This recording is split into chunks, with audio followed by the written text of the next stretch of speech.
Hayes, Noodles, and the O-Dog on TSN 1050.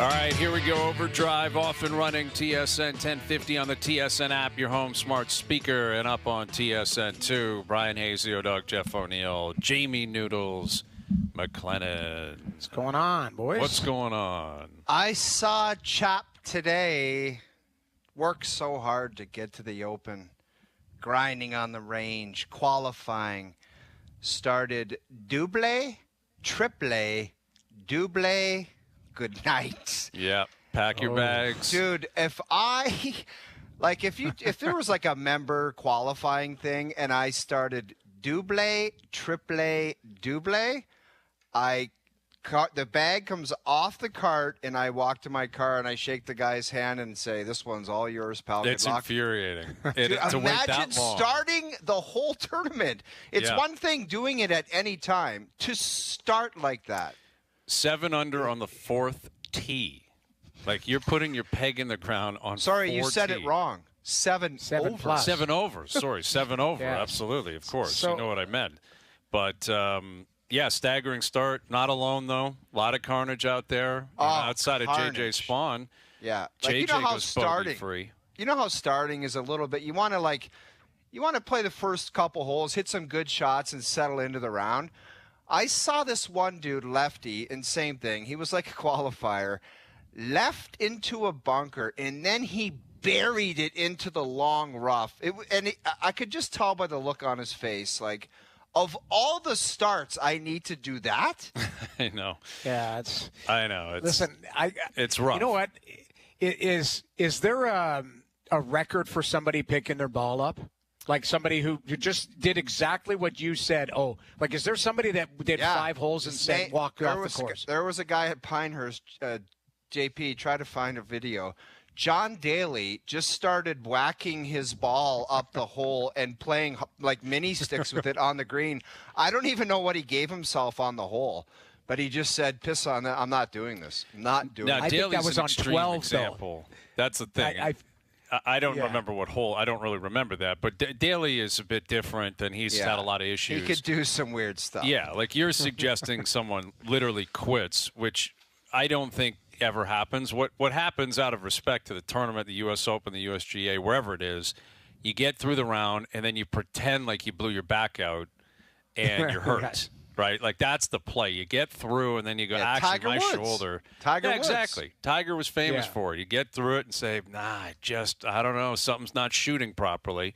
Yeah. And then you just decide I'm out of here because you're wasting everyone's time. But, it's fun to have the Open rolling, and we'll be tracking it all day. Rex Hoggard coming up from Oakmont later this afternoon. We've got Game 4 tonight. Game 3, how about those Indiana Pacers, man? Like, I'll tell you what, if I'm Oklahoma City, I am getting very nervous because they've had leads, and they're blowing these leads. Game 1 and Game 3, the same thing. They're blowing leads in the fourth quarter. That team never does that. Like the best teams in the NBA, best team in pro sports, period. It's the same thing with the Panthers coming into this final. When you have a lead after 2, or in the Thunder's case, a lead after 3 quarters, it's basically over. And the Pacers now in Game 1 and Game 3 said, actually, it's not. Good luck keeping up with us. So the NBA Finals is twisting and turning, man. Like that, it is wide open now. Anything could happen there. And I love it. Yeah, it's great. I mean, that's the way you want it, right? You don't want just Oklahoma City to win in 4 or win in 5. You want a long series, and I think the Thunder will remain in that. I think they likely win Game 4, and it goes 6 or 7. But that's the beauty of the finals. Though, Hayes, how that was not in their DNA. Like, they were the ultimate road team, the ultimate closers, and they never did this nonsense in the regular season. Mm-hmm. Never. Yeah. Never. They were just as routine as you could get. And the Pacers, they play with pace, and they kind of ran them out of the gym. And it was great to see the Canadians performing the way they performed last night. I guess Shea notwithstanding, although he was fine, but he didn't shoot great. But there's a lot of Canadian content going on right now. kind of scattered throughout pro sports. It's a great thing. Was Haliburton and his dad in the I'm fascinated with the dad. Like I don't just want know about the dad. I couldn't tell you about the dad, but he had some interesting comments after the game, which have caused a lot of stir throughout kind of media and American media. You can tell these guys, like, this is the modern athlete. They all track everything. They're all on social media. Everyone's got a phone. I guess there's his dad right there. So yeah, I guess he is in the. It looks like he's in the house. Yeah, but they all pretend like they don't listen, or if they are admitting that they listen, they pretend that they don't care. I never pay attention to social media, but then they'll do like Mitch did one day. He's like, I've been seeing what you guys have been writing about my ankle, so screw you. Right, exactly. It's one or the other. Are you reading it or not? Well, they're all reading it. That's why anyone claiming that they're not is lying. But them claiming that it doesn't matter or it doesn't bother them, I think, is equally as disingenuous. And what I'm always intrigued by is the timing of things. Haliburton had a great game. Pacers are up 2-1 in the NBA Finals. And this is what he had to say after the game when he was asked about his own performance, the build-up, him, the Pacers, how people felt this series was going to play out. This is Tyrese Haliburton post-game last night. The commentary is always going to be what it is. You know, most of the time, the talking heads on the major platforms, I couldn't care less, honestly. Like, what do they really know about basketball? I mean, at a time like this, I'm not really on social media as much. I try to stay off it as much as I can, but, you know, you see it, and, you know, ESPN might be on in my house, and there it is. And, you know, it is what it is. But I think just seeing where I can be better is the most important thing. The commentary is what it is at this point. You know, it doesn't matter. You know, we're here in the NBA Finals, 2 wins away from an NBA championship. Well, he was probably referring to Kendrick Perkins, who was like, dude, you're a star. So I think he was talking about not checking the box score or some nonsense like that. And Perk called him out and said, dude, you're supposed to be on the box score because you're a superstar. You're not just some guy out there. And I don't know if he's referring to that. But those two things can't be true. He's like, yeah, I don't even pay attention to it. But he's like, yeah, well, ESPN might be on in my house. And right, exactly. And even tried to catch himself with social media where he's like, you know, I try not to. Yes, no, you're on social media. Yeah, just a little bit. Though. And I get it if there's something inflammatory. And I don't know exactly who he was addressing. Maybe it was Perkins. Maybe it was Stephen A. Smith. Maybe it was any of these guys. Now, Perkins played the game and won championships. So, like, him suggesting that Perk doesn't know the game is obviously ridiculous. Maybe he's speaking of Barkley or Shaq or Kenny. Well, those guys don't know the game? Exactly. Like, it's ridiculous. Like, I don't know why the guy just won and he should be happy instead of, like, he's feeling good about it and taking shots instead of, I don't know. It's just weird. Like, why do you even shine a light on yourself? Just – in the end, like, be happy and move on type of thing. That's what I'm saying about the timing is, you know, again, he's asked the question, so I credit him for sitting up there and answering it. But it's a sign of the times that there's just no escaping it. You know, the talking heads are out there. Listen, the three of us are talking heads. The Leafs know everything that's going on. When the Leafs were in their run, all the players, they all know, and we're not the only ones, but all these players are well aware. You don't think McDavid and Draisaitl are aware that people were calling them out for the way they played Game 3? You know, that their legacy talk is out there. Like, you got to get this tonight or you got to win the series. You got to. Like, you got to do it, man. You got to find a way to win. You got to beat Florida. You can't lose to them twice. If you do, that's a big knock. It is. And I thought I saw – is this correct? Like, Stuart Skinner, like, is getting death threats. His wife was revealed that. And, like, I mean, that stuff is, like, that's ridiculous, you know. I get it. But there's always, again, it's an egg avatar. So how can you know, it's some hero behind a computer. But there's certain stuff. Like, that's, you know, that's ridiculous. This is sports, you know. Yeah, I haven't seen that. But I guess I'm not surprised. You know, that's not what we're talking about here with Haliburton and talking heads and the public and all that. But, you know, Skinner's in a position where when they lose, it's his fault. You know, like, there are a lot of Oiler fans that just can't stand him as a player. You know, it's not personally, but they just think he's going to fail the team, which is kind of crazy considering he's in his second straight Cup final. They love when he gets hot, but when he has a couple games where it doesn't go his way, they're like, I didn't trust that, and I knew it might pop up again. That's where their kind of fandom frustration comes from. They're like, we love you at times, but there's other times where you scare the hell out of us. And when it comes back to bite them again, and he doesn't look like the dialed-in Stuart Skinner, because the non-dialed-in Stuart Skinner, let's be honest, it's a scary one. It's a scary product out there. It is. And you know what? Like, I think the biggest thing is he had won 8 of 10, but the problem is the minute he loses and doesn't look good, it's like, here we go. That's what we've seen all along. And to be fair, he didn't have a great season. He didn't have a great start to the playoffs. Calvin Pickard won 6 games in a row. Like, there is some leverage behind some of the stuff that either fans or what we talk about, that type of stuff. Like, but, you know, he deserves his flowers when he's playing well. And there was a stretch where he played very well. Dallas series, I thought he was fantastic. But in the end, you're right, he's a polarizing guy. And I think he always will be.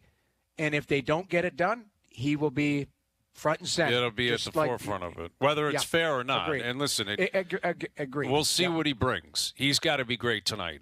You know, like, needless to say, you can't give up bad goals. You just you can't. Your team's back is up against the wall. You're down 2-1. It's a cup final. That doesn't mean you have to be responsible for the win, but you cannot be the reason they lose tonight. If it happens, then Skinner's going to really take some heat. You know, the other stuff is obviously lunacy and just crazy and stupid. And, again, a sign of the times where, because of social media and stuff, people can get to you, quote unquote, or send messages to people that are close to you. And I'm sure it's very unsettling. But, I mean, we've been teeing up this game, it feels like, for a month and a half. You know, they're finally playing tonight. And there's been more focus on Edmonton, clearly, but we'll get to the Florida side of things. Bill Lindsay in about 20 minutes on how he expects the Panthers to approach the game tonight. But Skinner is at the forefront. Like, Skinner, he's got to outperform Bob. It's that simple. Like, you got to play better than the guy at the other end. And if you're banking on Bob having an off game, it's possible. He maybe due for one of those, but you can't bank on that. No. And I play the hits when it comes to nights like tonight. Like, they're changing up the lineup, and Klingberg's out, and you've got Connor Brown moving up, and Arvidsson's coming out, and all of that I think is reasonable, justified. They're trying to mix a couple things up. That's what happens. But this has got to be a McDavid-Draisaitl special. Like, I don't think it's got to be any deeper than that. Obviously, everyone's got to perform, got to have depth, special teams, discipline, all those things we've talked about for 2 days. But as we get closer to showtime, it's got to be a clinic tonight. Yeah, I was just going to say, it could be Bouchard, my guy. It could be Ekholm. It could be Vander Kane. It could be Corey Perry. But it seems like if any of those guys do something, guess who's on the passing end of it, or the setup end of it, or the getting into the zone end of it? It's just those other two guys. Right. So it's like they're either directly scoring or they're creating. Yeah, and it's rare. Like, it's rare that they won't have touch points into the game which are very valuable. And they just weren't. They weren't valuable last game as far as, you know, what they could bring. It was probably, I don't know, if you go back and watch game 1 or 2 of the playoffs, I mean, McDavid put a clinic on near the end of game 1. So I would say that was McDavid's worst playoff game so far. I agree. What have they game played? 3 19? was for sure. Yeah. So you're looking for a response. I've said this all along. Like, Florida's not going away. Like, they're a hell of a team. Like, this is a team, and they're going to take this as a challenge. They've played this masterfully as far as somehow they're the underdogs. They're at the start of the series. They're like, that's a great team over there. Like, it's just been praise after praise, both sides. It's not, been contentious other than the last 5 to 10 minutes of the last game, but it's been that team's really good, a lot of respect. But Florida, I think, has played this to a T. Yep. And especially the last, we'll call it, game and a bit, for sure, where they've kind of tilted the series.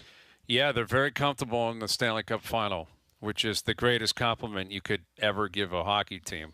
Well, they're becoming pretty damn good at it. Yeah, like it's 3 years in a row. That's a lot. That's a lot of sample size, man.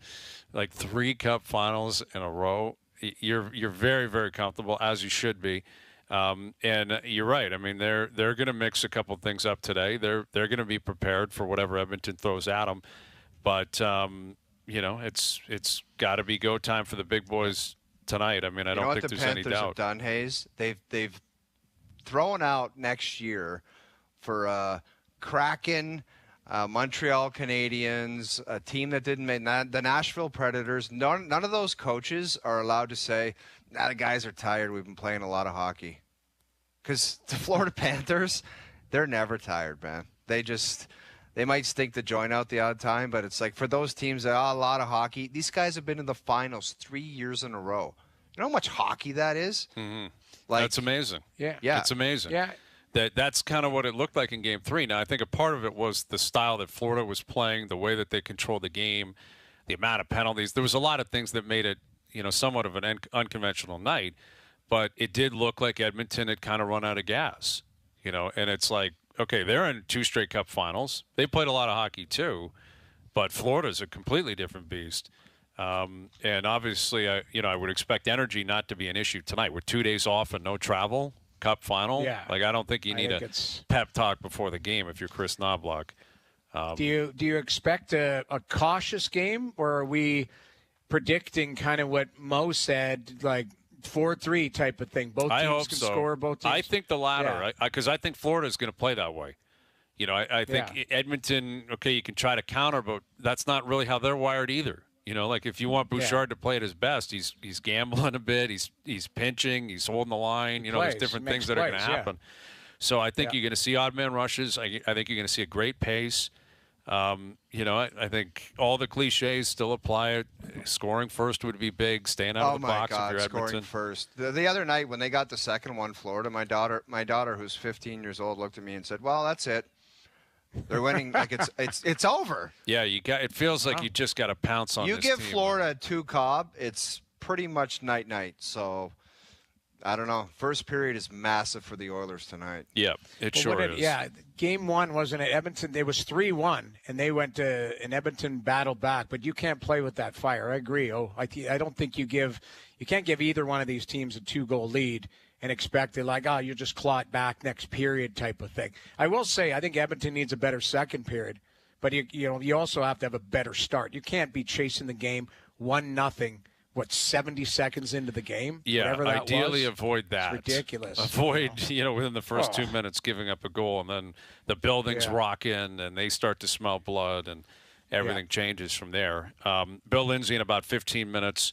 We're tracking the U.S. Open. Scheffler's out there right now. Your boy Rory McIlroy started great. He was 2 under at one point, and he finished 4 over on the day and was chopping it around on the back. Oh, dude, there was a bunch of. Did you see that sneaky little Patty Reed? Yeah, with an albatross middle of the today. Fairway with a 3-wood, and he dunked it. Yeah. He's in the mix. Look at this little rascal. He's tied 282 yards with a 3 medal, and he jugged it. I love that there's another ball there that maybe he threw down in case he didn't like his first shot. Came out of the hole in his pocket. Yeah. Oops. Accidentally dropped that one. That's an unbelievable shot, though, man. An albatross, you don't see that very often. Yeah. And, Patrick Reed's in the mix. He's in the mix. J.J. Spawn in the mix. A bunch of Canadians down there, and we're tracking that, and we'll continue to do so throughout the afternoon. Jays are off today, back in action tomorrow. Again, we'll continue to look ahead to Game 4 of the Cup final tonight. Look back on a big win by the Pacers last night. This Knicks story, their pursuit of every coach in the NBA is I'm hilarious. Sorry. Like Charles Barkley's right, man. You want to fire Teebs? Go ahead. But if you don't have the guy like sitting in his office ready to replace him, you're morons. That is so embarrassing. There was a list of guys that they checked in with and crossed it off that said no. That's so embarrassing, man. You know what this screams to me?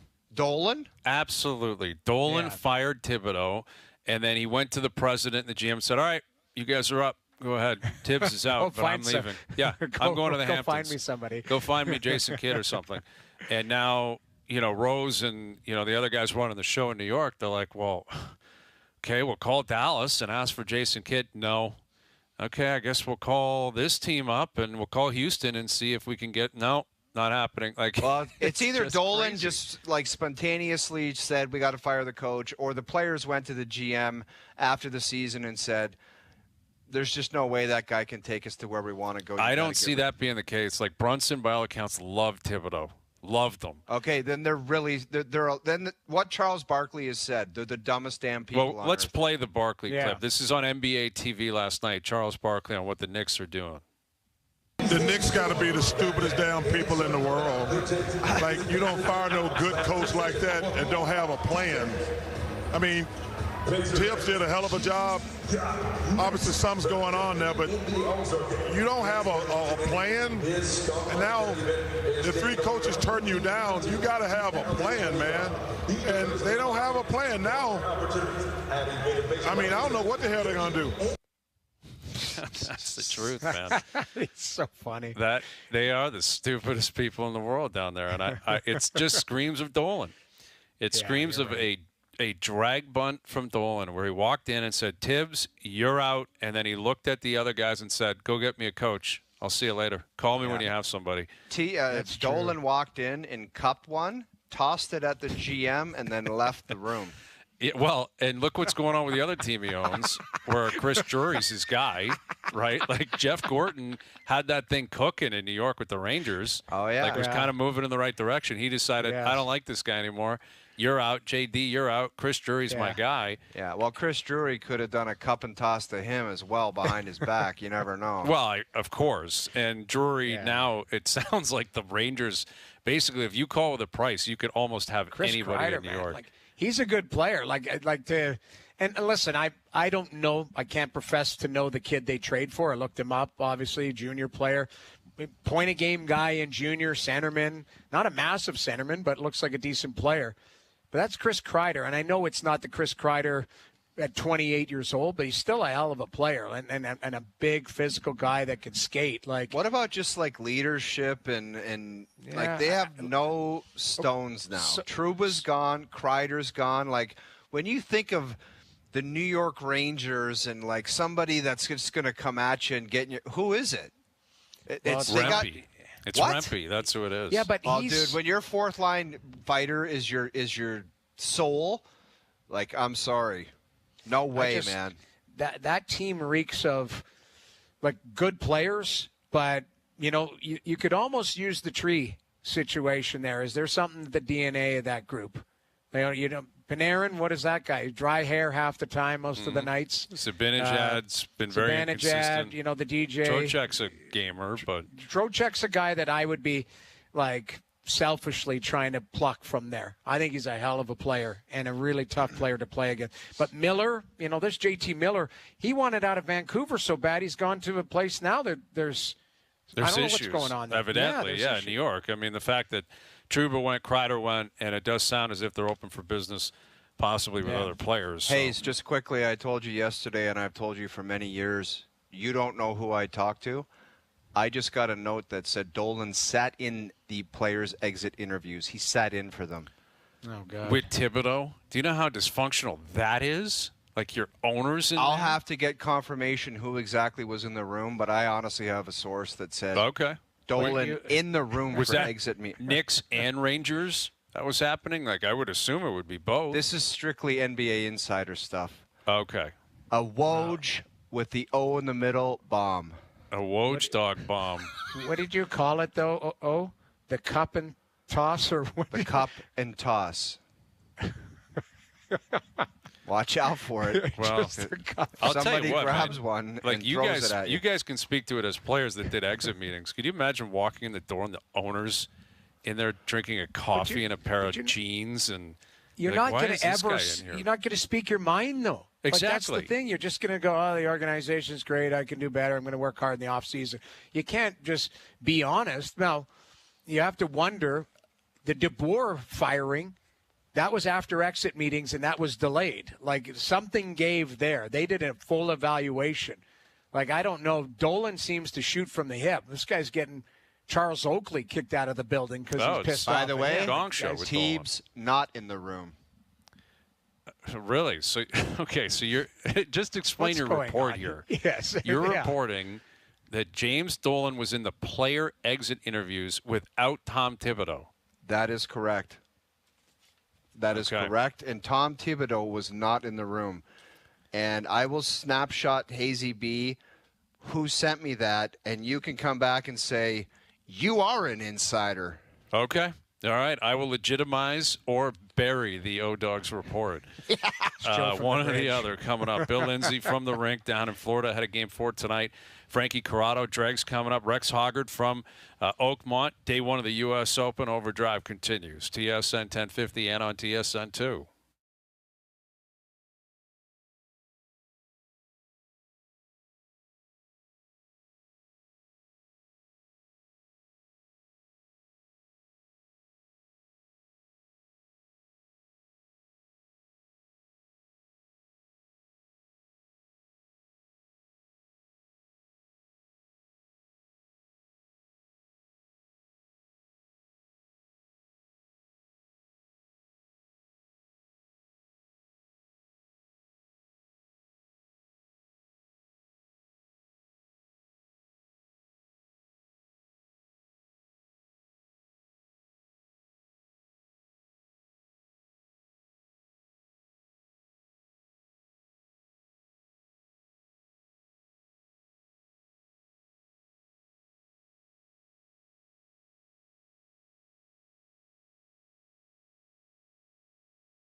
The Canadian Grand Prix on TSN and CTV. Now, back to Overdrive with Hayes, Noodles, and the O-Dog.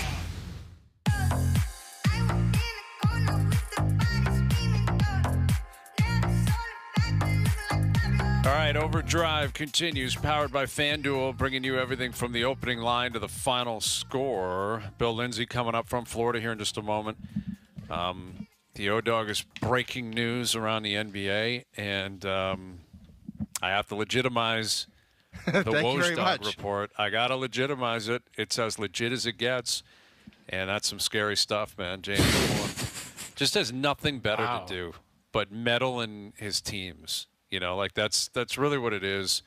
And I think, listen, the Knicks had an opportunity. Clearly the Pacers are a really good team. You know, like every round they have to keep proving it. But look what they've done to Oklahoma City here. Like they're up 2-1. They're in the driver's seat. They've taken home court. They might be the favorites now to win the NBA championship. So the Knicks just weren't as good.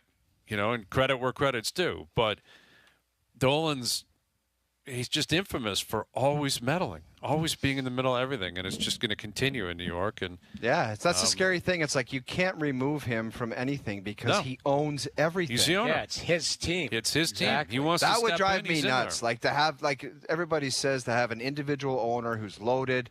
They always want to do what's right. That guy is a lunatic and needs to be stopped. But him guess and what? Jerry Jones, man. Two owners. It's only them. They're the guys. They're right at the forefront of everything. Dude, you want to talk about a Netflix series? I would watch following them around on a day-to-day basis during a regular season. I would dive into that. Absolutely. What's the latest on those two coming off a win, meetings, a loss? Player stuff, like all that stuff. I'll throw another name in there. Bobby Kraft. Bob Kraft could have a very intriguing daily routine at the field and away from the field. Yeah, exactly. I've got lunch with so-and-so, Orchids of Asia at 2. Well, speaking of South Florida, we had a game 4 tonight. Bob Kraft might be there.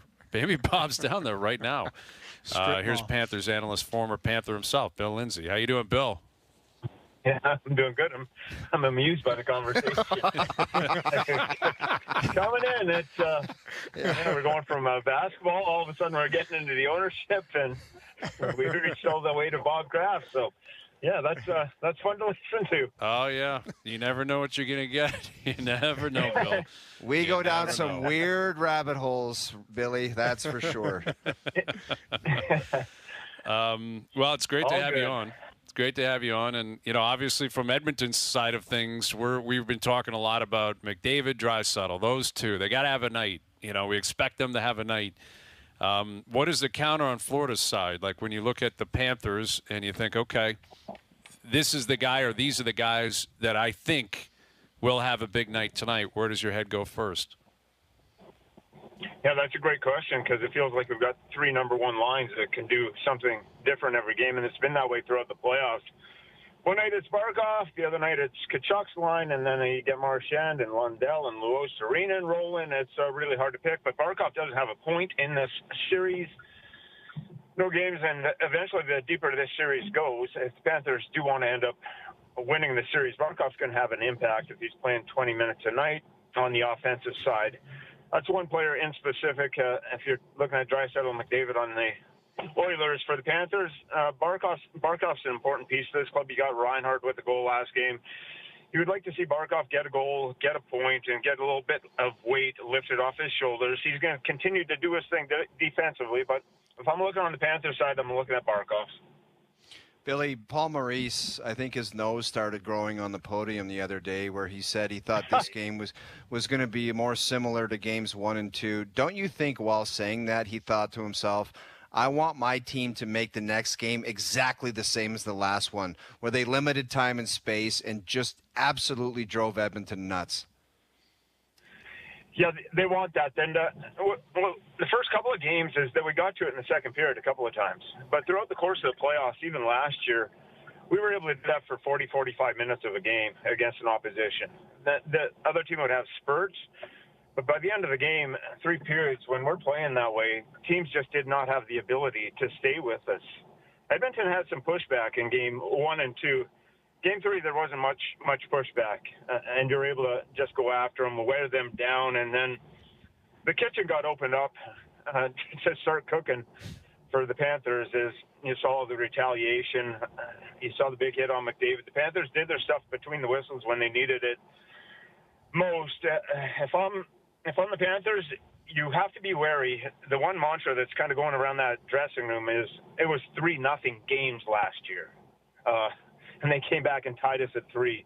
No matter how great or whatever it looks on film, that's one game, 2-1. It doesn't matter how many goals you win by. So there is some trepidation on the Panthers side, just knowing if they get going on the Oilers side, they can come out and hurt you very, very quickly. But yes, last game was very dominant, and if you want to continue and you want to win a Stanley Cup, it has to be like that. It can't be a sometime thing for the Panthers. It has to be an all-time thing. So, Billy, a lot of talk throughout the league, and especially in a market like us in Toronto, about a guy like Sam Bennett. You know, what do you see from him regular season compared to playoffs?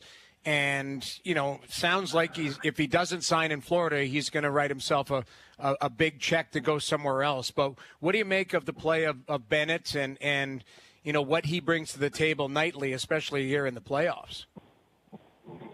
He's able to narrow his focus. So the regular season, it's fun, but there's some nights, and if you're playing in the league, you understand that all of a sudden back-to-back nights, the legs aren't there. It's like the game's not that fun, and that just doesn't really help a Sam Bennett. He went 22, 23 games stretch without a goal this season. It's really hard to imagine when you watch him play in the playoffs. So there's some ups and downs and dips during the course of the regular season, but when you get to Four Nations, healthy scratch, and then he comes on and plays the way that he did for Team Canada in the gold medal game, once it becomes really focused and hyper intense and engaged, Sam Bennett this is where I'm at. This is where I belong. This is when it matters most. He's a guy that just runs on just a real high gasoline, high octane level. It has to be full throttle. It has to be going down. It has to be getting in front of the net, making a nuisance. And that's hard to do for 82 games, but once you hit this postseason and you're kind of just dialed in and locked into that zone, all of a sudden you see the skill that this guy has and the impact that he can have on teams. And yes, he's paid. If he does get that huge contract here or somewhere else, he deserves it. But he's paid more on what he does at this time of the year compared to the regular season and the intangibles that he brings to his team, the energy. If Sam Bennett's not going, a lot of nights our team's not going. You can just point at number 9 and say, yeah, our team's flat. So that's how much he means. That's how important he is. And he's an incredibly gifted hockey player that kind of gets lost in all this. But it is really, when this playoff hockey gets heated up, it brings out the best in him. Sure does. It sure does. With Bill Lindsay, the same thing applies with Brad Marchand. You know, like look what he's been doing since he arrived, and Aaron Ekblad. I mean, those are the three guys that are unrestricted as of July 1st. Where do you see those? Where do you see it going, Bill? I mean, you still got a couple games left to win before they get another cup in them, but Ekblad, Marchand, Bennett, do you think they all return? 2 of them, 1 of them, none of them? How do you see this playing out in the next 3 weeks? We'll get 1 or 2 for sure. I don't know if we get all 3. But Bill Zito's got a real interesting way to make some magic happen. And this is a good place to play. Not because of the sunshine anymore. That's a draw. But because of the team and the environment and Mr. Viola and our ownership. And I even know, talking to Brad Marchand, when he came over here from Boston, he was really thoroughly impressed with our organization. He was like, wow, how good is this run? So that all plays part of it. And if you're happy, and Sam Bennett, the system that Paul Maurice runs, it's perfect for him. It's a T. So if you're Sam Bennett, you've got to be looking at, if you're going somewhere else, at a system that you're going to be able to thrive in and roll, and not expected to put up 80, 90 points. He is a 25-goal scorer, a 60-point guy during the regular season. That's kind of what he is.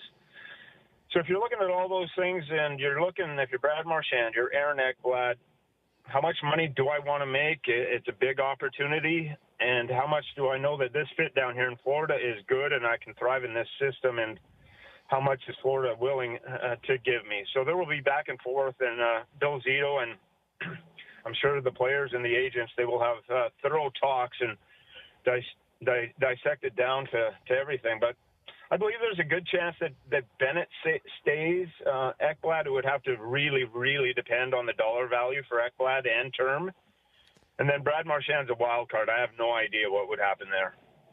How cleanly has Seth Jones fit in? I mean, it was a big trade. Obviously, it made sense with Ekblad and the suspension, all of that. But it looks like he's found a new lease on life. And obviously, you go to Florida, you play with a great team, and we all knew he was a great player. But he found a home, but he found another level as well, Billy. Yes, he has. Well, when you tear your motivator cuff and you got a little cartilage tear in Chicago after all those years, it becomes a little bit. It becomes a little bit tough to play. That's nothing against Chicago, but he's in a bad environment. You're losing every day. How does that wear on you mentally? You're an experienced defenseman in this league. It's been a long time. It's hard to play hockey in your own end at 27, 28 minutes a night, and you're just getting beaten down, and it takes a toll. You come over here to South Florida with the Panthers. It's an easy fit. You got Forsling, you got Ekblad, and when they're healthy, and then he plays with Mikkola, and you can bring his minutes down to around 23, 24 instead of always 28 every single night. He still has that capacity in him, but the game has become fun again. And professional athletes, everyone says, yes, you're a professional. He does give all, but there has to be joy behind it, and part of that joy is winning. So you come into the culture, into the locker room, and it's fun to be around, and that kind of helps. And his on-ice game has just returned to form, and this goes through all kinds of layers. This goes through analytics. Is it going to fit? And they've dug deep enough on that. It goes through all our pro scouts. It goes through all kinds of different layers. But before it lands, Bill Zito's the one that says, look at this, and does it make sense? And it goes through about 5 or 6 change of commands before it gets back to Bill Zito and says, yes, this makes sense. It will work. And that's what they found out in Seth Jones. And indeed, it had hit a home run. And it's the homework in the background and all the layers of support that we have in our organization that makes a lot of these moves that Bill Zito makes just kind of fall into place seamlessly. Game 4 tonight. It is a swing game. It's going to be a fun one. Enjoy it, Bill. We really appreciate you finding time for us. Thank you. Yeah, no problem. Have a great day, guys. I appreciate it. There's Bill Lindsay, former Panther player and now Panther analyst. A lot of passion for that team. He was there for a long time, and he's been there for a long time. And they're in the driver's seat. They got a really good team. They seemingly make the right move every single time. It's pretty incredible. Time, man. Yeah, it's incredible. But the league is cyclical. Like there were a couple of years ago, that was Tampa, and a couple of years ago was Vegas. That it felt like was just going to do everything right and be at the forefront of everything.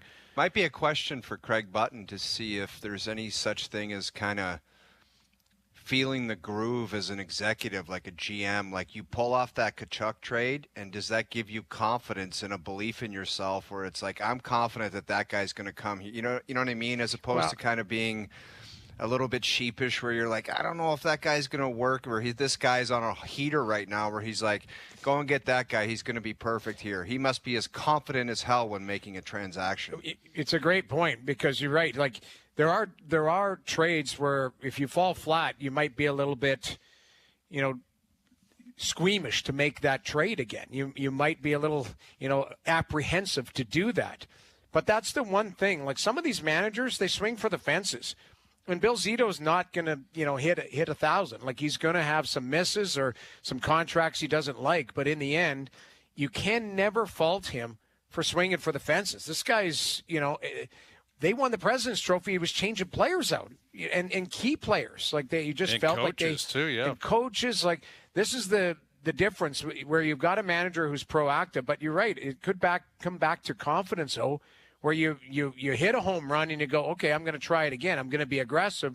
Where if you've missed on a few, you might be a little bit more apprehensive, a little gun shy to pull the trigger on something that you might have cooking. It's listen, he's got to be feeling it right now. Like it seems like everything just now. These are really good players. Seth Jones is a really good player. The issue was the contract. Right. Brad Marchand is a great player. They had to pay a price to go get him. No one else wanted to do that, I guess. I don't think the issue was the contract. I think the Blackhawks were just so bad around him. Well, it's like then the contract came. If you're talking about the Chicago side of things, they were just so trash. It's like, well, what are we going to do with this guy now? That team's been they're horrendous. Well, but he was making a lot of he's making a lot of money. Yeah, like he's a second pair defenseman there right now, making a lot of money. Yeah, no, I mean, I think Chicago ate some of it, but still, it's a lot of money. The thing is, too, it's a big swing. You got to be confident that this guy is going to find his game again, that he's not going to play like he did in Chicago or, what it was like in Columbus. Not that I think he's a really good player.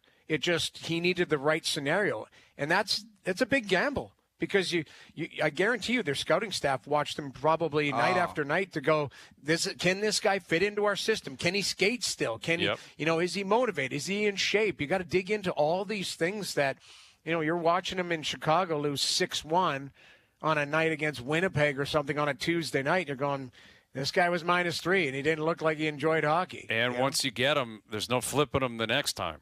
You know what I mean? Like, you play the card once, so you better have your due diligence done, because if you get him, in this case Jones, and he is just kind of doesn't have it, isn't going to give it, doesn't fit in, you're stuck. There's no flipping him again. He waved to go there. He's not going to move again. He's making 7. Sorry, just looking it up, making 7 there. So it's not a bad price for a guy. For another, 4 or 5 years, I think. There's still a lot of term left on it. 5 years of term, 25, 26, right through to 29, 30, $7 million a year. So there you go. If he's playing like this and insulated, it's definitely a very valuable contract. Frankie Corrado coming up. Overdrive continues. TSN 1050 and on TSN 2.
Now, back to Overdrive with Hayes, Noodles, and the O-Dog.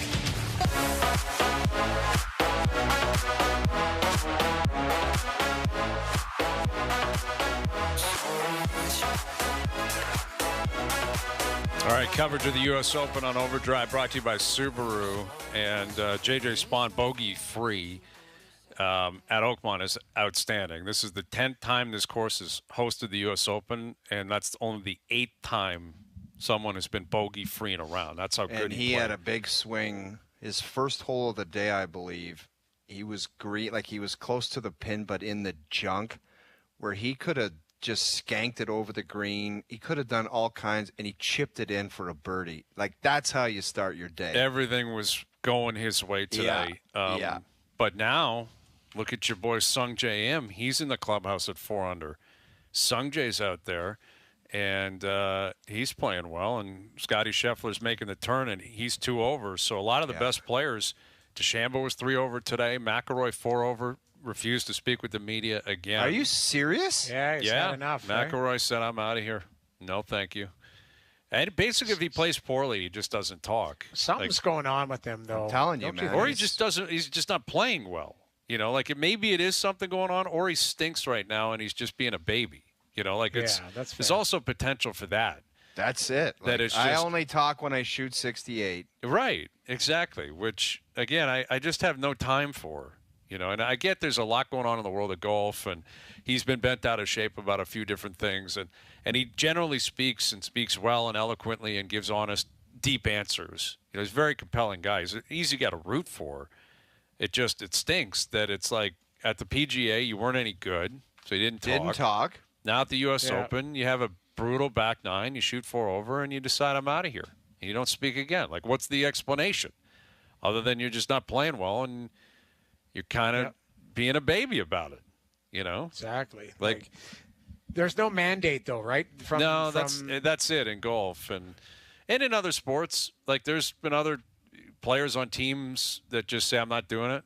You know, tells the PR guy, go out and you tell them I'm not coming out. It's just a loser attitude, though, Hayes. Like you would think he's got, like, I'd love to hear him stand up in front of a mic and say, you know what? Today's +4, that's not that good. But if I can get it to +2 and make the cut, I like my chances over the weekend. Absolutely. Which would be true. 100% true. But it's almost like in his head, he's like, I'm +4, I'm out of this, so screw it. I'm going to just absolutely hack and slash tomorrow, and I'm gone.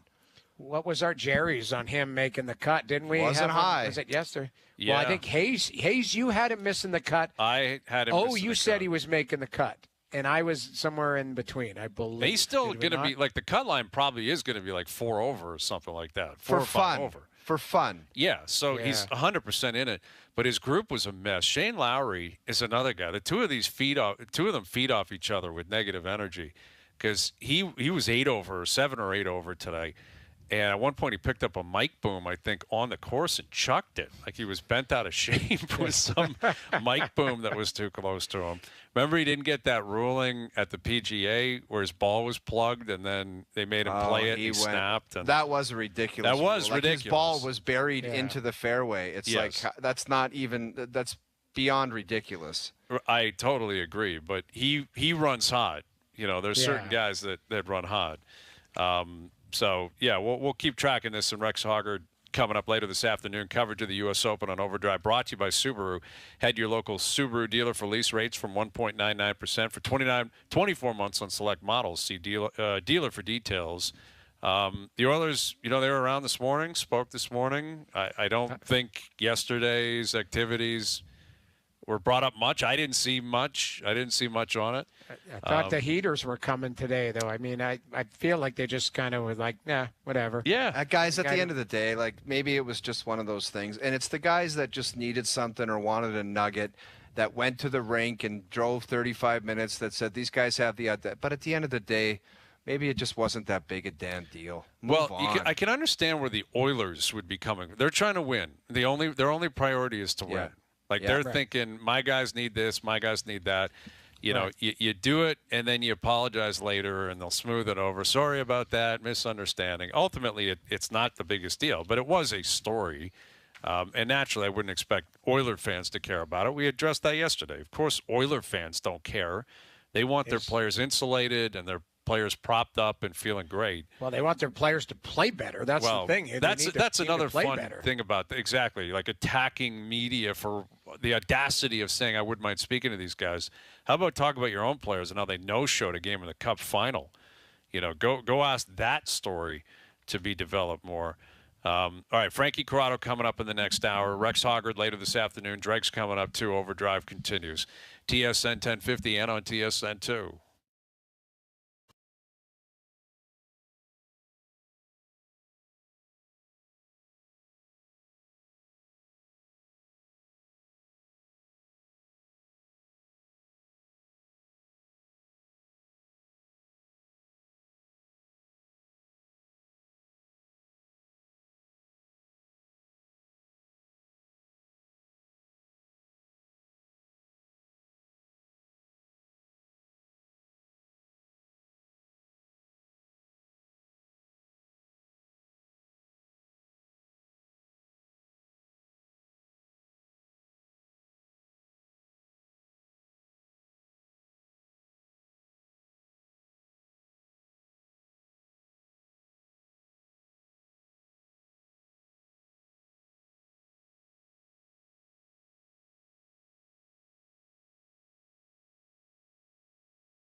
Four generations, one epic battle. Gen Z, millennials, Gen X, or boomers. Which generation will win it all? The ultimate trivia showdown is back. Lily Singh hosts Battle of the Generations, Wednesday on CTV. Stream next day on Crave.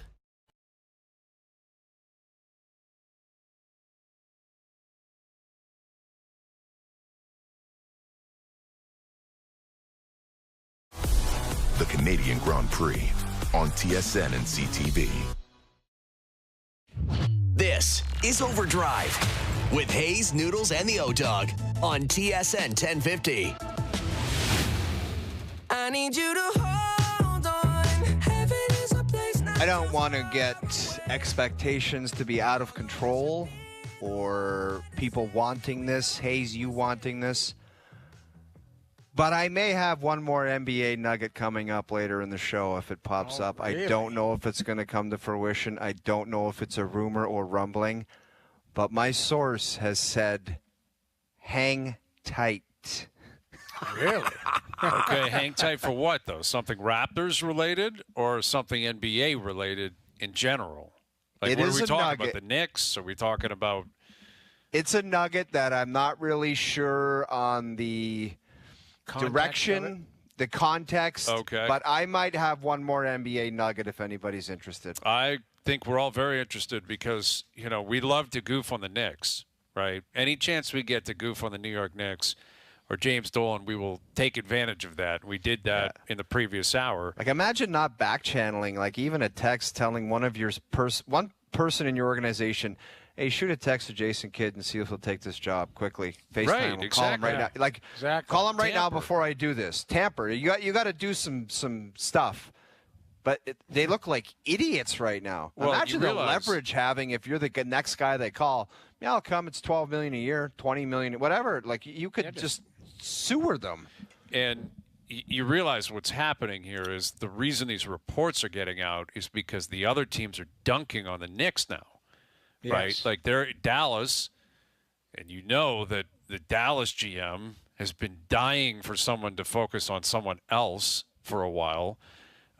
Immediately would have picked up the phone and called, Shams or anyone else and said, guess who just called me? Leon Rose just called me from New York City, New York, and asked for permission to chat with Jason Kidd. And I said, absolutely not. Report that, please. Just don't say where you heard it from. And the same thing in Houston and everywhere else in the league. And now the Knicks, they look like just bumbling, buffoons that just don't know what they're doing and where they're going to go next. Yeah, and by all accounts, here is just the follow-up nugget. It wasn't a different, like, Lakers, anything like that.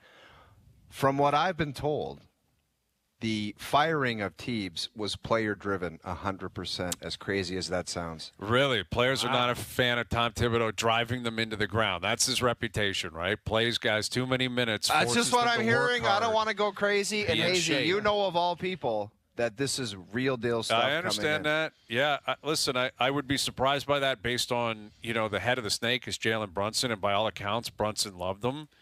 Now, maybe that changed. I don't know. Yeah, if you have one guy that loves the coach and 12 other guys that hate his guts, then, the 12 other guys overrule the one. Generally speaking, but in the NBA, and, depends on who star player is. Yeah, like Brunson is the man. Now, maybe things have changed, but I would say, that's a good question. That might be a good list. Most powerful positions in American sport for protecting their coach. Like, I would think quarterback's got to be number one. Right? Like, if Mahomes wants Andy Reid fired and everyone else loves him, Andy's in trouble, I think. Alpha dog number one centerman? Like, possibly.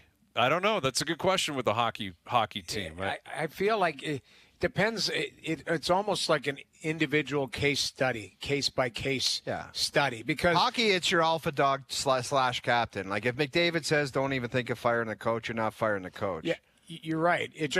The Dallas one reeked of young players because it's, by all accounts, Matt Duchene put out a post saying, loved, Pete DeBoer, he helped me with my career and all that. Jamie Benn liked him and all of that. But it might have been the young up-and-comers that didn't like that DeBoer hurt their feelings, or, Ottinger didn't like that. Obviously, Ottinger didn't like what went on, but he contributed to that as well. It's not like he was standing on his head and Pete just pulled him out of the net. So I think it's case-by-case study. Hockey is a team sport. Like, I can't think of a manager in baseball getting fired because of one guy. There's just so many guys around. Yeah, exactly. Like, then again, it comes down to power, like more so than anything than team dynamics. Like if Aaron Judge turns on Aaron Boone, Boone's just start packing your bags. You know, you're probably out. No, Tani to an extent. You know, again, it's just about like how much power you have, not only within the organization, but also within the marketplace. You know, where if the fans, if you like to get 100% support, not a lot of athletes have that. Like not a lot of athletes. Why do you think that Sheldon Keefe was playing rap music during practice and letting them wear T-shirts and sneakers? Because he was like, that's what these guys want. That's what they're going to do. Right. And, you know, I don't remember a lot of them posting, hey, thanks for everything, Sheldon's. Not that you have to. There's no requisite for doing that. But you just mentioned Matt Duchene did that, you know, on behalf of Pete DeBoer. Shanahan, the same thing. I mean, there's more of a disconnect there. Shanahan's not with them every single day. He's not in the trenches. He's not a coach. I think a lot of it, Hayes, is like just your acquaintances, man. How many guys you play with where your career's over and you don't even like you're kind of in a business together. You're friends. You do stuff together. But I think there has to be winning involved to have that kind of like, that's my coach and that's my guy. If not, like you're just another guy that you kind of worked with, and it's an acquaintance type of relationship. Right. You know what I mean? And don't force it just because, you know, you feel you have to or whatever. Yeah. Well, there's always, every team has, you know, regardless if they like the coach or not, there's a few ass kissers on each team that shine up an apple and put it on his desk every day. Those right, but there's no need to do it once the guy's gone. Wow. Right? I know. Wow. I played with a few. That were always like, it was too much. It was ass kissing 101, where it was like, all right, stop it. Like every time they came off, coach, you know, should I have gone through that lane? Like, just stop it. Some guy had know how to play great hockey. tweet last night. This is my favorite line from one guy I played with. He would be under the gun and just feather an outrageously high-risk saucer pass throughout the neutral zone, over 3 guys sticked, and he'd come back to the bench and he'd be like, Mo, I had no other option there. And Mo would be like, that was an unbelievable saucer. And it would make me vomit. It was so, God. Yeah. Well, that's during the game. And I could see that. But then there's the other guys, like usually coaches' kids, you would think. Like they grew up, their dad was a coach all the time. They've got a certain way of going about their business. All right, we've got Rex Hoggard from the U.S. Open coming up. Dreg's coming up, Game 4 of the Cup Final tonight. Here's Frankie Corrado, our TSN hockey analyst, joining us here on the Maple Toyota Hotline. What's happening, Frankie? Boys, you know which one used to drive me nuts? You know at the start of practice when you're doing the Daytona 500 and everyone's just kind of shooting their pucks around? There's that guy who seeks out the coach and he goes, I need to go have a Daytona 500 chat with the coach right now, the assistant coach. And I don't know what they were ever talking about, but there was giggles and there was like, ha, ha, ha. And it like, you know, some of us that were crusty because we never played would look at it and be like, what do you possibly have to say to the assistant coach every single practice when we skate around and do these laps before the practice gets going? Just planting the seed, right? Planting the seed for that extra shift, right? Just trying to avoid, you know, being the guy who serves the too many men on the ice penalty. Yeah, just we had every inch counts. We had a different term for it. We didn't call it ass kissing. We had a different term. I don't think we can say it on the radio. I'm sure you did. Yeah. I'm sure you did. But yes, someone had a great tweet. I think it was about TJ McConnell from the Pacers. Like he looks like the kind of guy that would say, quote, like, coach is right, guys. It's on us to get it together. You know? Like, just go out of his way to echo what the coaches were saying. But you know what? There's guys. I have heard that before. Coach will come in, like, tear a strip off the walls, and then someone's going to be like, boys, you know what? He's right, eh? Like, here we go. Yeah, it always happens. Just hoping the coach just is outside the door and hears him say it, too. It's like, maybe I'll have a knee on my jersey next year. Who knows? Anyway, so we look ahead to Game 4 tonight. And, you know, we've been playing the hits here the last couple of days, talking about the big boys and how reasonable it is to expect them to have a night. But it does, you know, I said it the other day on this show. I said it on Jay's show. that the beauty of where we are right now when we're in the Cup final is like all these GOAT conversations happen all year. They're going to happen all summer. And there's all these different, pillars that you talk about, what Crosby accomplished and Lemieux and Gretzky and all that. Like McDavid's in the eye of the storm right now of a legacy build. Like he's right there. He's playing Game 4 of the Cup final tonight, where over the next 10 days, he can really, really kick that can down the road in terms of just chasing down Sid, eventually maybe chasing down Gretzky.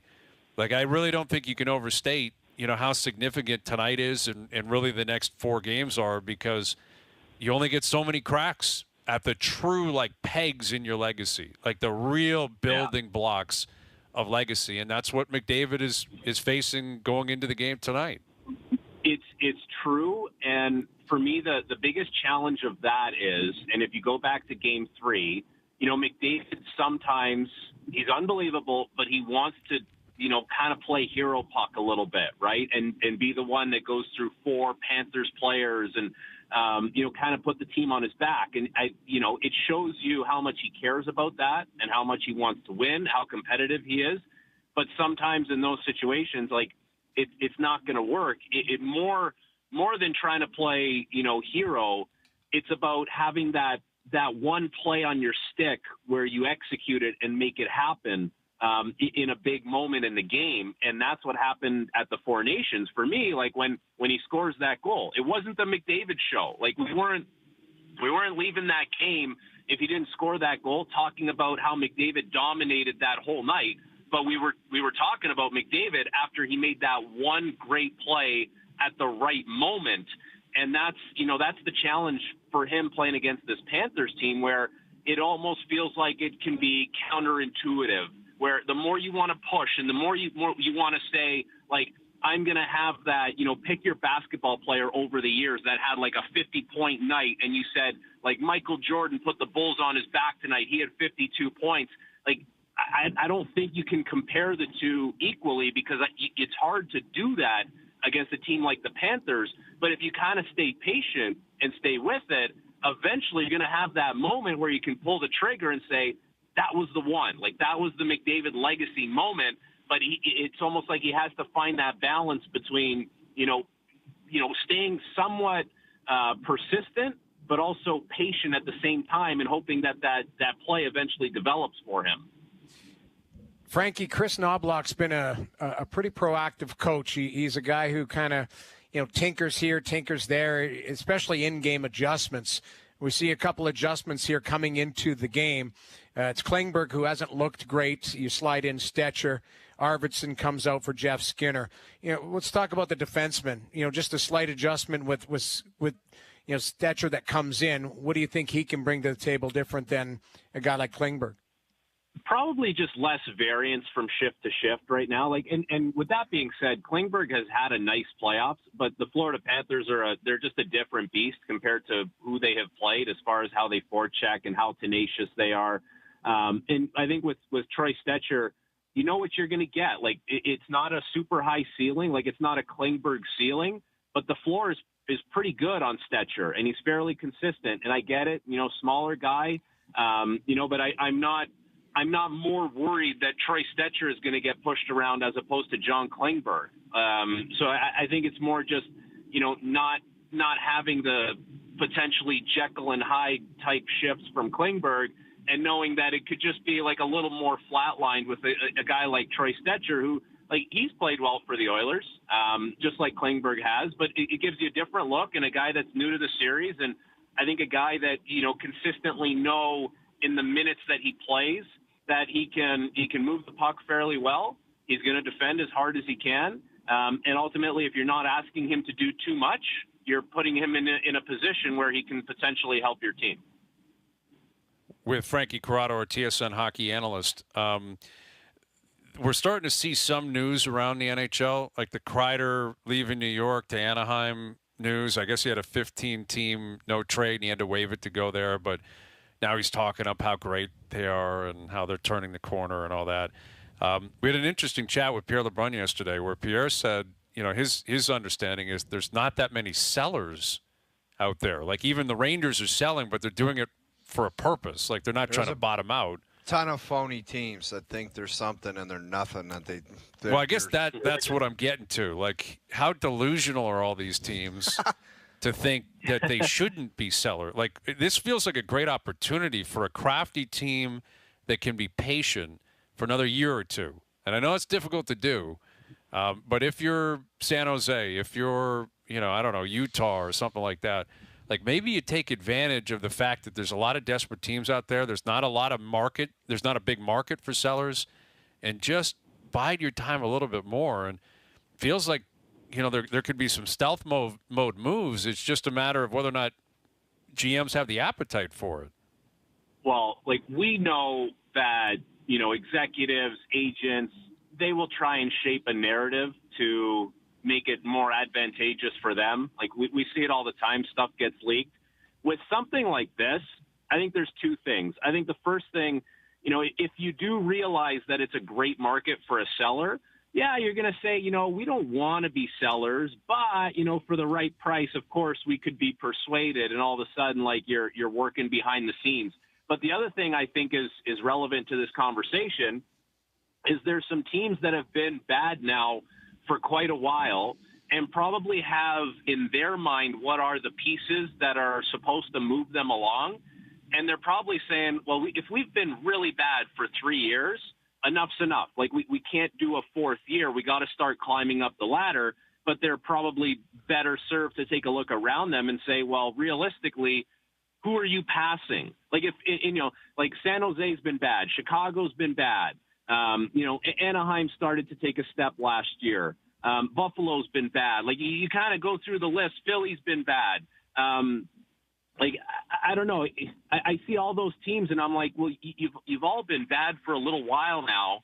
Are you getting to the point where you're getting impatient with things? Is your fan base getting impatient? Are you having trouble selling tickets? Like all those types of things, I think, enter the conversation.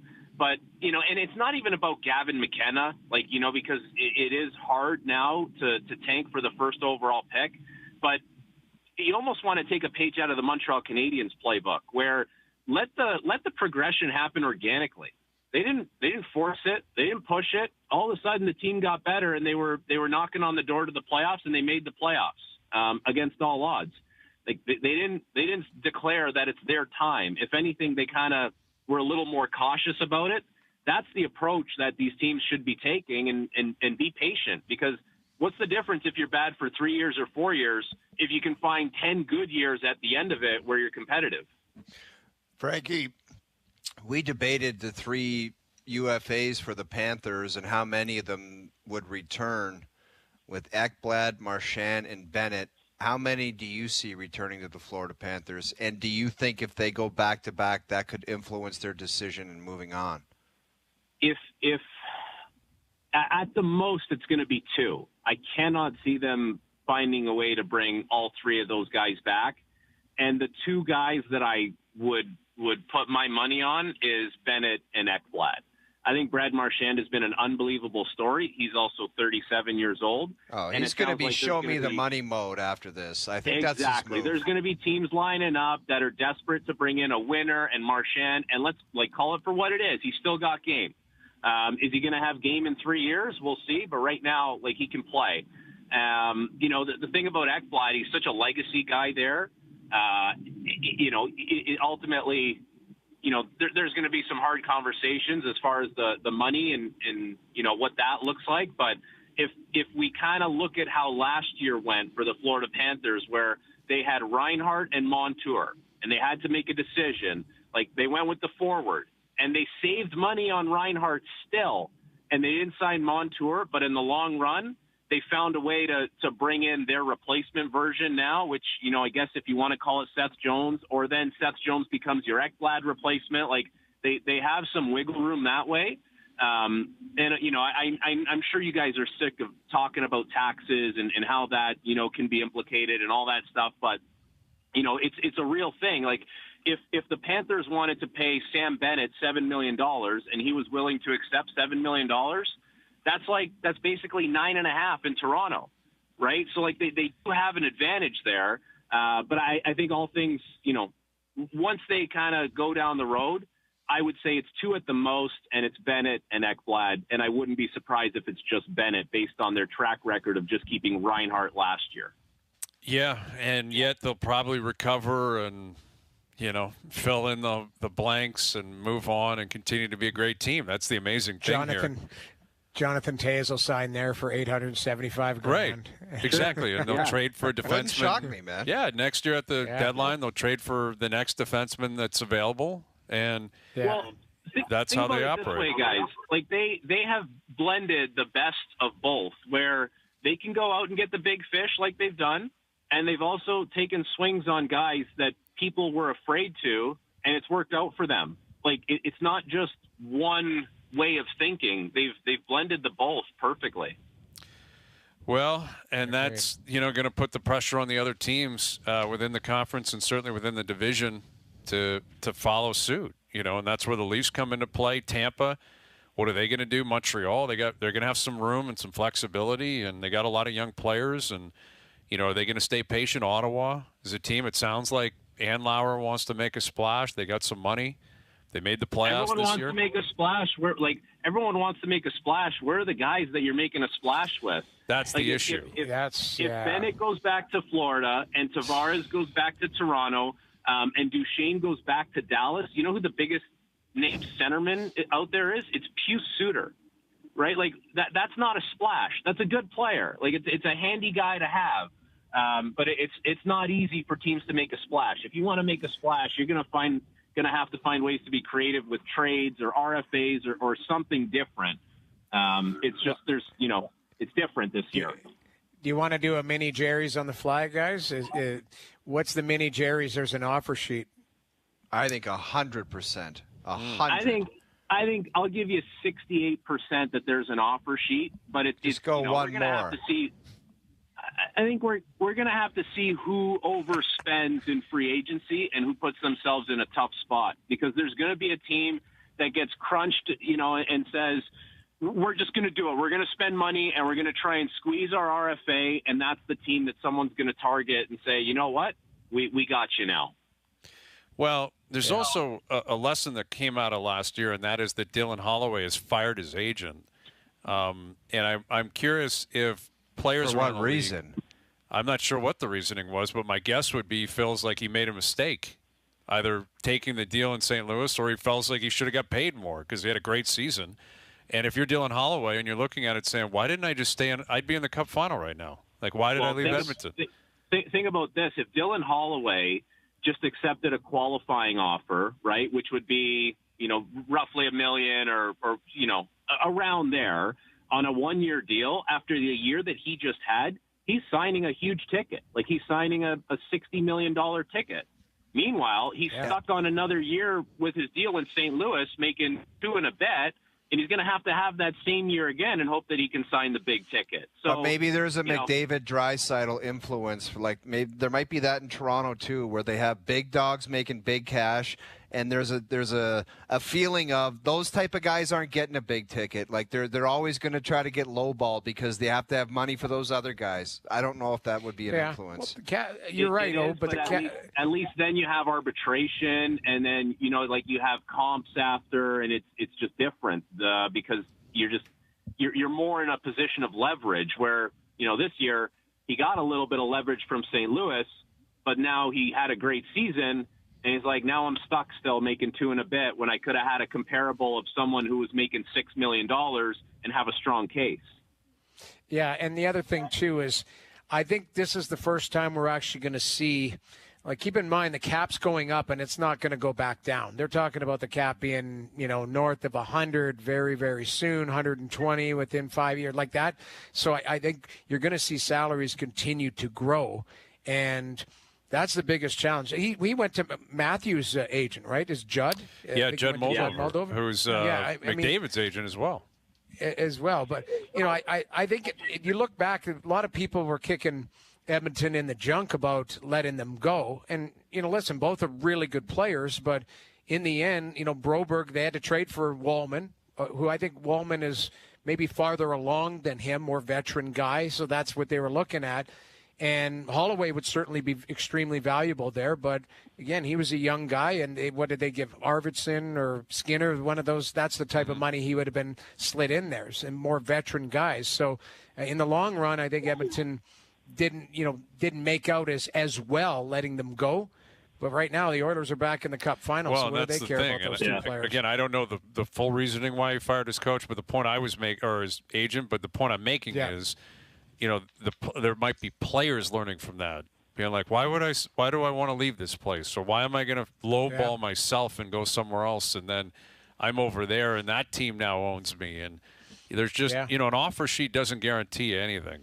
Like, it doesn't guarantee you're gonna get it. Like, those were like short-term deals. It's one thing if it's an 8-year deal at massive money. Okay, then you're locked in. Then you have importance.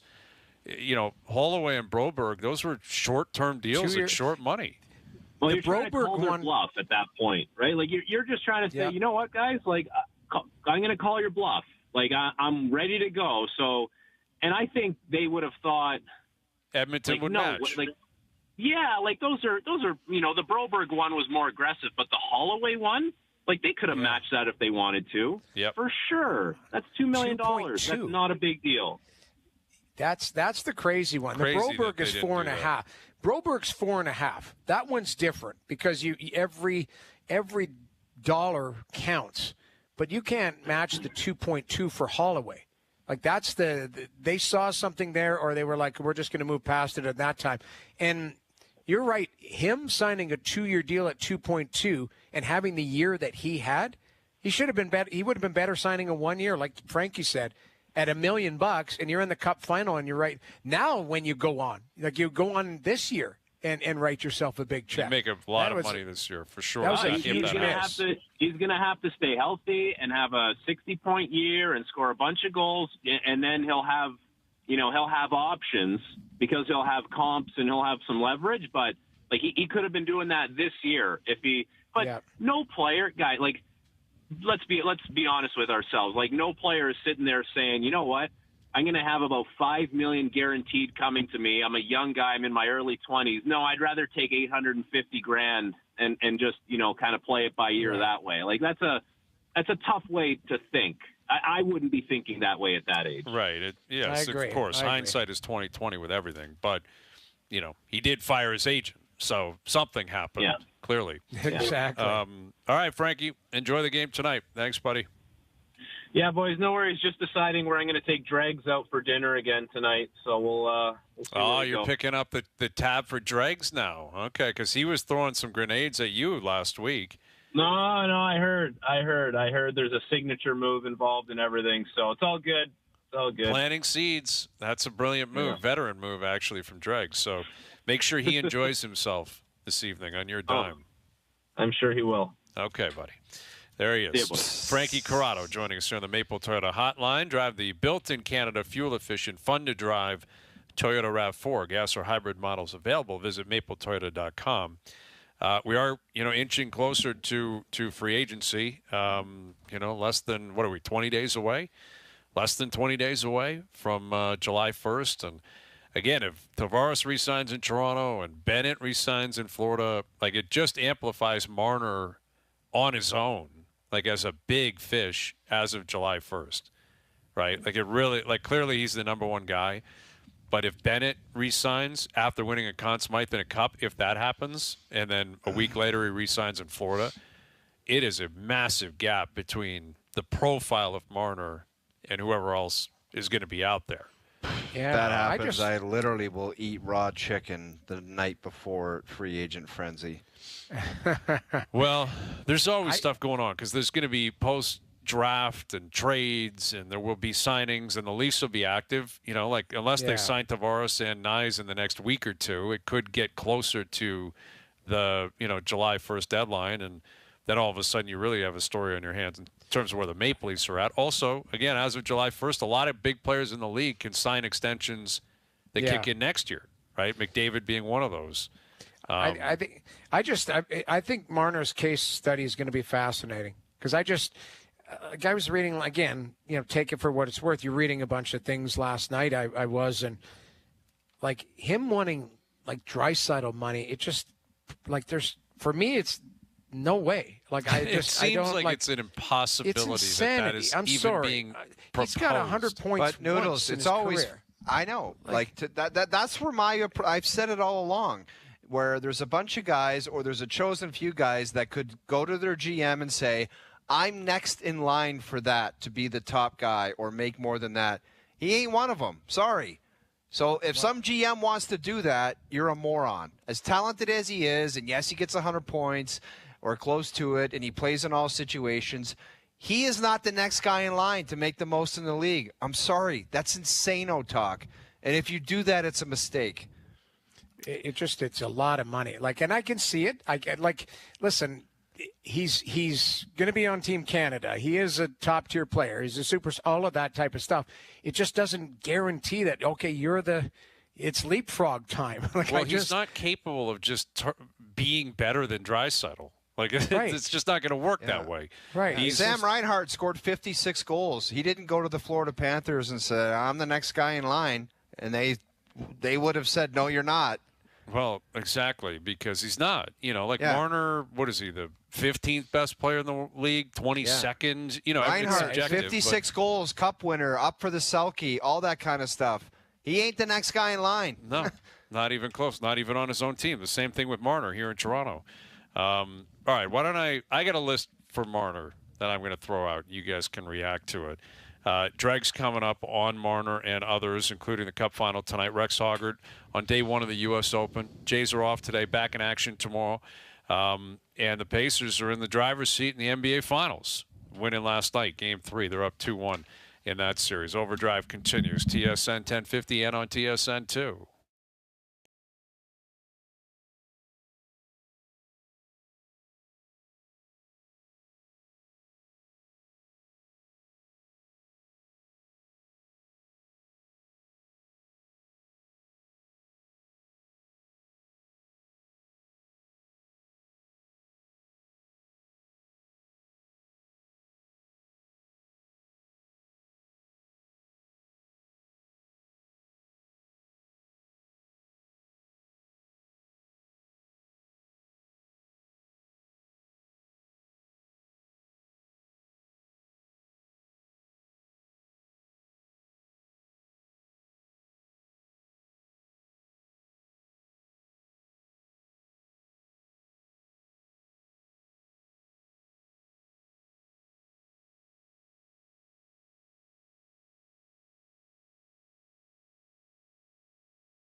TSN takes pole position for your NASCAR coverage.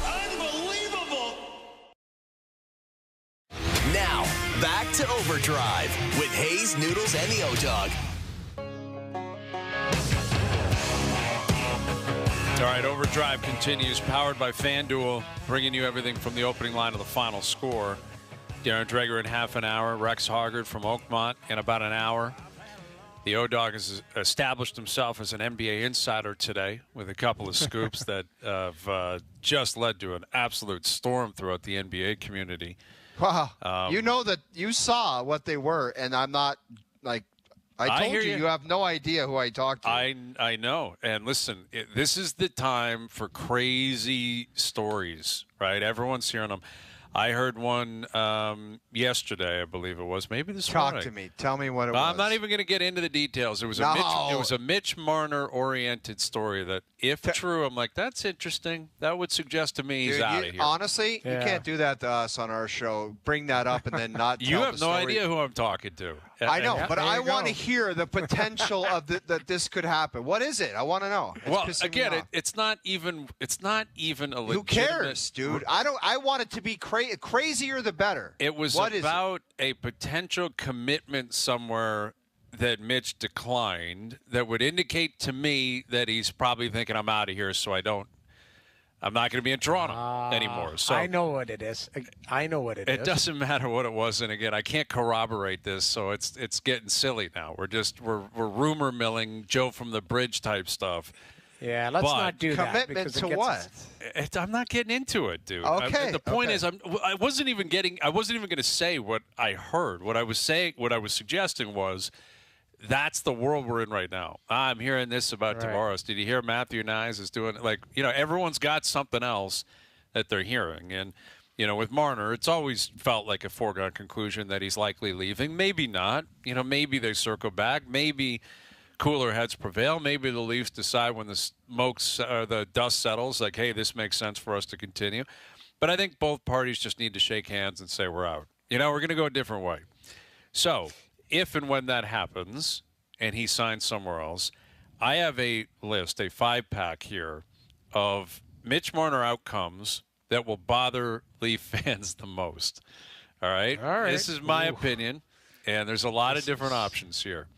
All right? And again, to be fair to any player who's a UFA and decides to leave because they're a free agent, that's how the league works. Right? And a lot of Leaf fans are like, let's move on from Mitch. Let's move on from other guys. Let's turn over the Leaf and start a new era. So it's not all Leaf fans. I think a lot of Leaf fans are ready for a fresh start and a different feel with this team. But those that are pushing to keep Marner or those that are just constantly, the victim of Leaf fandom, this is the list that I have compiled. Okay, at number 5, I have Vegas. I have if he signs in Vegas. And it's more about Vegas than anything else, because this team did not exist when Marner was drafted. This team is in the desert. It's in Vegas. They haven't even been around for 10 years, and they've won a cup, and they've been to 2 cup finals, and they get everyone, and there goes Mitch. Couldn't win here. Couldn't help them win here. It's not only him. But off to Vegas I go, because everyone goes to Vegas, and when they do go to Vegas, generally it works out well. So I think it's more about the marketplace than anything else. But Vegas at 5. Number 4, now this one maybe should be higher up the list. I just have to back up. Like, what do you think Vegas, do you just think that they're they've always been known as the big, tough team and they want to bring a different element, or? No, I'm just saying Vegas, they've bullied their way into the league and they just win all the time. And I think they get everybody. Yeah, it's not even about Marner from that standpoint. It's like, Leaf fans will be like, really? Vegas? Vegas is going to get this guy, or of course he's going to go there and they'll insulate him and it'll work and it'll be in Vegas of all places. This is the original 6 Maple Leafs and going to a team that hasn't even been around for 10 years. So that's why I've got Vegas at 5. Well, listen, Curtis, according to FanDuel, the odds of the next team for Mitch Marner, Vegas is plus 300. They got the lowest odds or shortest odds.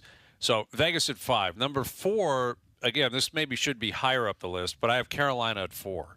Now, heads will explode that he didn't waive to go there at the trade deadline and then signs there on July 1st. If he does that, that is ridiculous agent work because you could get the 8th year and you just said no, and then you sign back there in the summer. That is bizarre. Good point. Man. That would have to raise that question. Why wouldn't you take the 8th year or work out the negotiation at that point? Now, again, he didn't have to waive.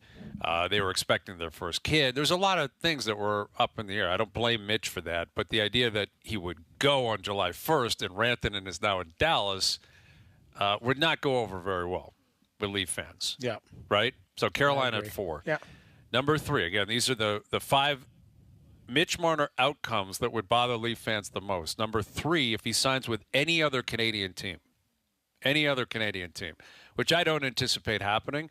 But there are some people throwing out Ottawa would love to pay him. Ottawa would love to get him. There's a splash. You steal the local kid. He rolls down the highway, and he's in Ottawa.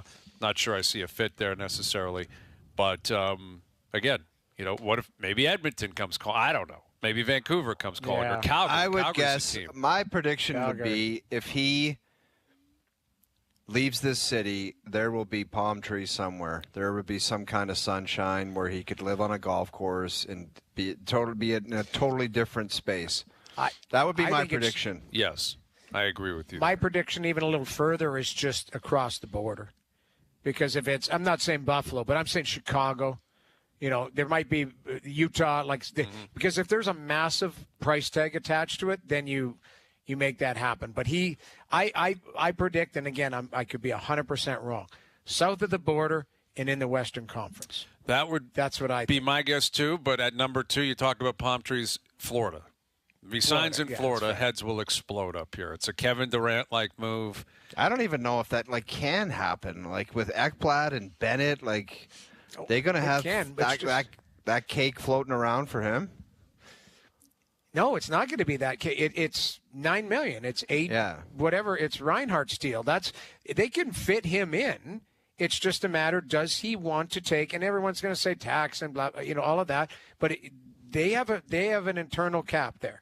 They've got, it's Bob at 10, it's Barkov at 10. Everybody else is below that. You want to go play for an organization like that? What's Chucky at? 9? Yeah, 9.5. What's Chuck at? 9.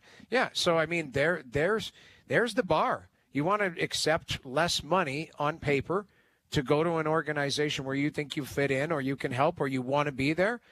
That's what they'll offer. They're not going to go, hey, here's 13 for you just because you're the premier unrestricted free agent.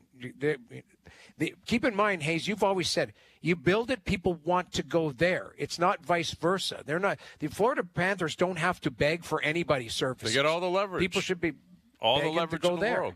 And that leads me to number 1. The number 1 Mitch Marner outcome that would bother Leaf fans the most, anywhere for less money than he's currently making or less money than is being thrown around, where if it's $11 million, 11.5. And that would coincide with Florida like that because, again, Marner's history here, and he's not alone. The other guys are in the same boat. It was, got to get every penny. And that's the next step here with Tavares. If Tavares returns, I am very curious to see what that looks like. If they sign him to a deal, whatever it is, 3-year deal, 4-year deal, what's that dollar amount? And who has to explain it? John or Tree Living? I would suggest both. I would suggest both. But let's say it's $7 million on a 3-year deal. $7 million? I'm sure that's what he's asking for. I'm sure that's what he's asking for. He might be asking for more. I think here's the thing. Do you not think that if John Tavares wants to stay, it's going to have to be definitely a hometown discount? But can't you do it July 10th? What? Yeah, but he's probably he's probably saying, why would I got to get my life sorted out here. You think I'm going to sit around and wait? And what if they give him the hard one and just on July 10th they're like, that ain't happening. There's no way Tavares and his camp will let that happen. No, that's why he wants an answer. He wants to figure something out. But and he has the right allow to. Him to. Of course. Yes. You can allow him to go to market and say, yeah, you know what, this team's going to give me 8. We say, congratulations, take the 8. And you go and you you look at other players. You like that's the biggest thing. Unless you absolutely want him as your third line center for next season, that can kiss up into the second line center, all of that type of stuff, or play wing. Like who's again, playing second line though? If it's not John Tavares, like that's the question. Well, this is where you got to get creative. This is where you're talking about trades. It's not about signings. It's about trades. It's about finding players within the league that need to change the scenery. We were just talking about how everybody's open for business. Everybody wants to. You don't think Brad Treliving's working the phones right now? And well, there's obvious. lots of I'm sure he is. But again, if you're saying Tavares is your third line center, then you can't even pay him $5 million a year, in my opinion. Like if you have him penciled as your third line center, you got to have. What does Lundell make? 4.5.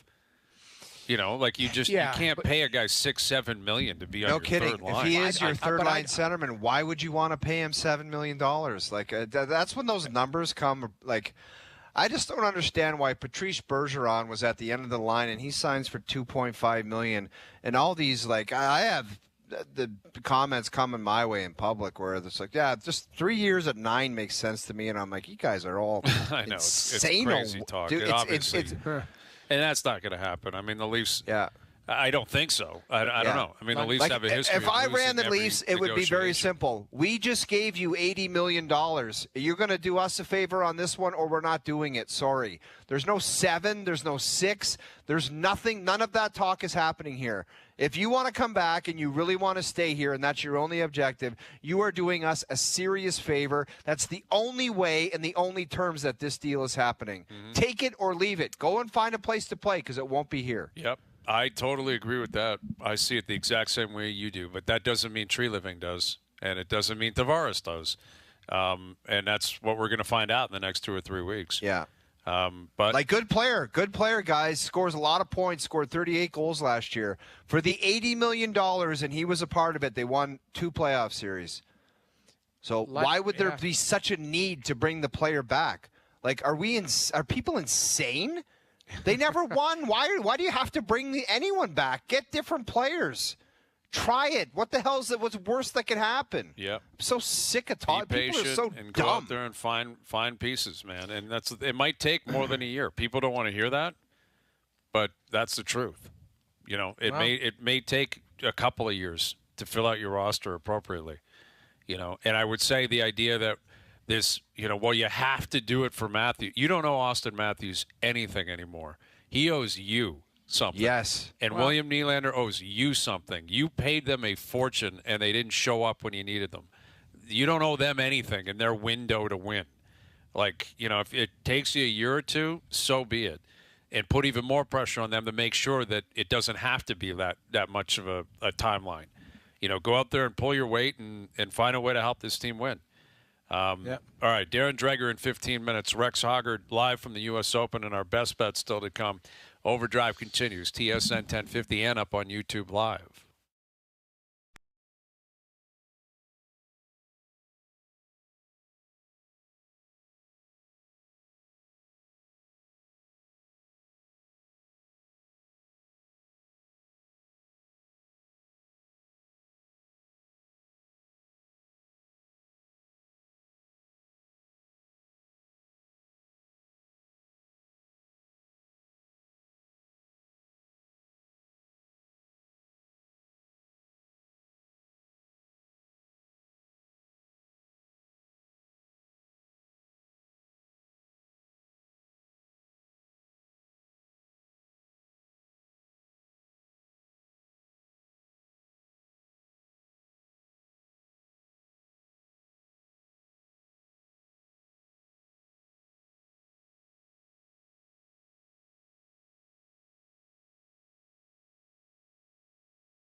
Now, back to Overdrive with Hayes, Noodles, and the O-Dog.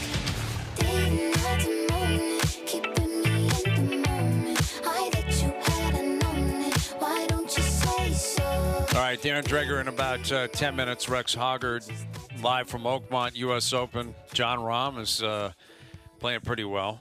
And, you know, there's some live players kicking around. Phil Mickelson was 4 over today, though. Not looking great for Phil. There are some guys losing their minds, like they're smashing their clubs into the ground. Well, Scheffler's 2 over, right? And that's fine. Like, he's still in the mix, and he's still on the course. But, you know, if he ends up 2 or 3 over, DeChambeau was 3 over. Justin Thomas was doing some funky stuff out there, man. He was chunking chips and, like, launching balls out of bunkers. And Dude, I know. You said it. You texted me. You're like, him and Spieth are on planet Bizarro world sometimes on that golf course. It's I know. like, Yet Spieth is 1 under right now. So I told you, watch out for Giordano. I picked him. I know. But, yeah, I got to go find where Thomas is. I don't even know where he is in the leaderboard. But I can't imagine it's going well. Like, there's a lot of really good players who are just getting burned out there. It's such a tough course. I think as a courtesy, and I'm being dead serious when I say this, I wanted Spawn. Yeah, of course you did. I knew you wanted JJ Spawn. No, I know that. I know. That's your guy. I looked JJ at Spawn and I said he might be a dark. Give me Spawn. Really? You want Spawn? I did. Do you actually think JJ Spawn's going to win the U.S. Open? Because he had a good first day? No. What about the players? He's a guy that I thought hard about. He didn't. He lost to Rory. That's right. Where you talk about a guy that was shaking in his boots for that playoff, dude. He was so nervous in that playoff with McIlroy. All right, go ahead. You can take Spawn. You can take JJ. Add him to my team. You can have you can have the guy from Siwoo. I might take Siwoo. I like Siwoo. Have him. All right, I might take Siwoo. All right, final hour coming up. Overdrive continues. TSN 1050 and on TSN 2.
This is Overdrive with Hayes, Noodles, and the O-Dog on TSN 1050.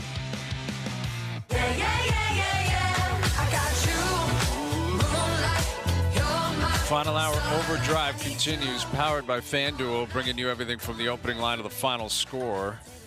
We're up on YouTube Live, of course, on TSN's YouTube channel. You can find every hour of every show up on YouTube and podcast, iHeartRadio app. You can find us everywhere. Darren Dreger coming up here momentarily. Rex Hoggard from the U.S. Open later this hour.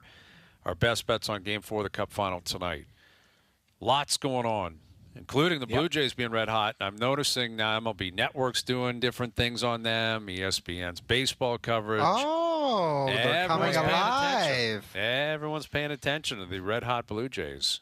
But has any of them said, Hayes, it's not just a hot stretch, they're for real, and they should double down at the deadline and add to this group? What is the consensus? Well, they don't deserve the they scare the hell out of me. Right. They come across as a group that the wheels could fall off of this and big trouble. Possibly, but listen, you got to keep digging. You got to do more than this. All you've done is you found yourself back where you wanted to be to begin with. You're still barely in a playoff spot. You know, you're chasing the Yankees. It's not as if they're the pace car in the American League now all of a sudden. But all you can do is play the games, and they've played them very well. You know, they've played very well. They've won 12 of their last 14. Their bats are on fire.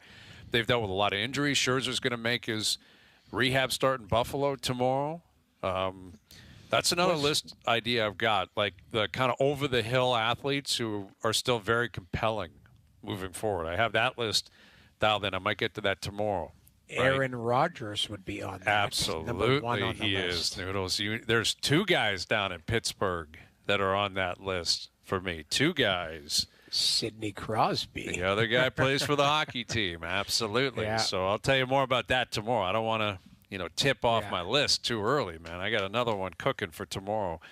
But the U.S. Open. Day one of the U.S. Open down at Oakmont. This is what I want, man. We've got into these conversations before. I love carnage. I love seeing guys do wacky things. And there's a video circulating of Scheffler looking for his golf ball, and it turns out it wasn't even his. Like, he was in one of those ditches, and he almost played it, I guess. Those ditches, man, they look like if he goes in there and plays the wrong ball, does he get penalized for that? Oh, that's a massive penalty. That's a two-shot penalty, I believe. So that's why guys that want to identify their ball first. Yes, you have to. It's mandatory, clearly, to do that. But, those ditches, man, that is a totally different game. Dude, those like just ditches. A fescue ditch. Think of the worst player that you know with zero grip strength and arm strength getting in one of those ditches and hacking and whacking. I have one guy in mind. Dude, I do too. I just met him last Saturday. Oh, yeah? John, with all due respect, Danny's friend that I met at the tournament, you'd be a mess in that ditch. Yes. A mess. Yes.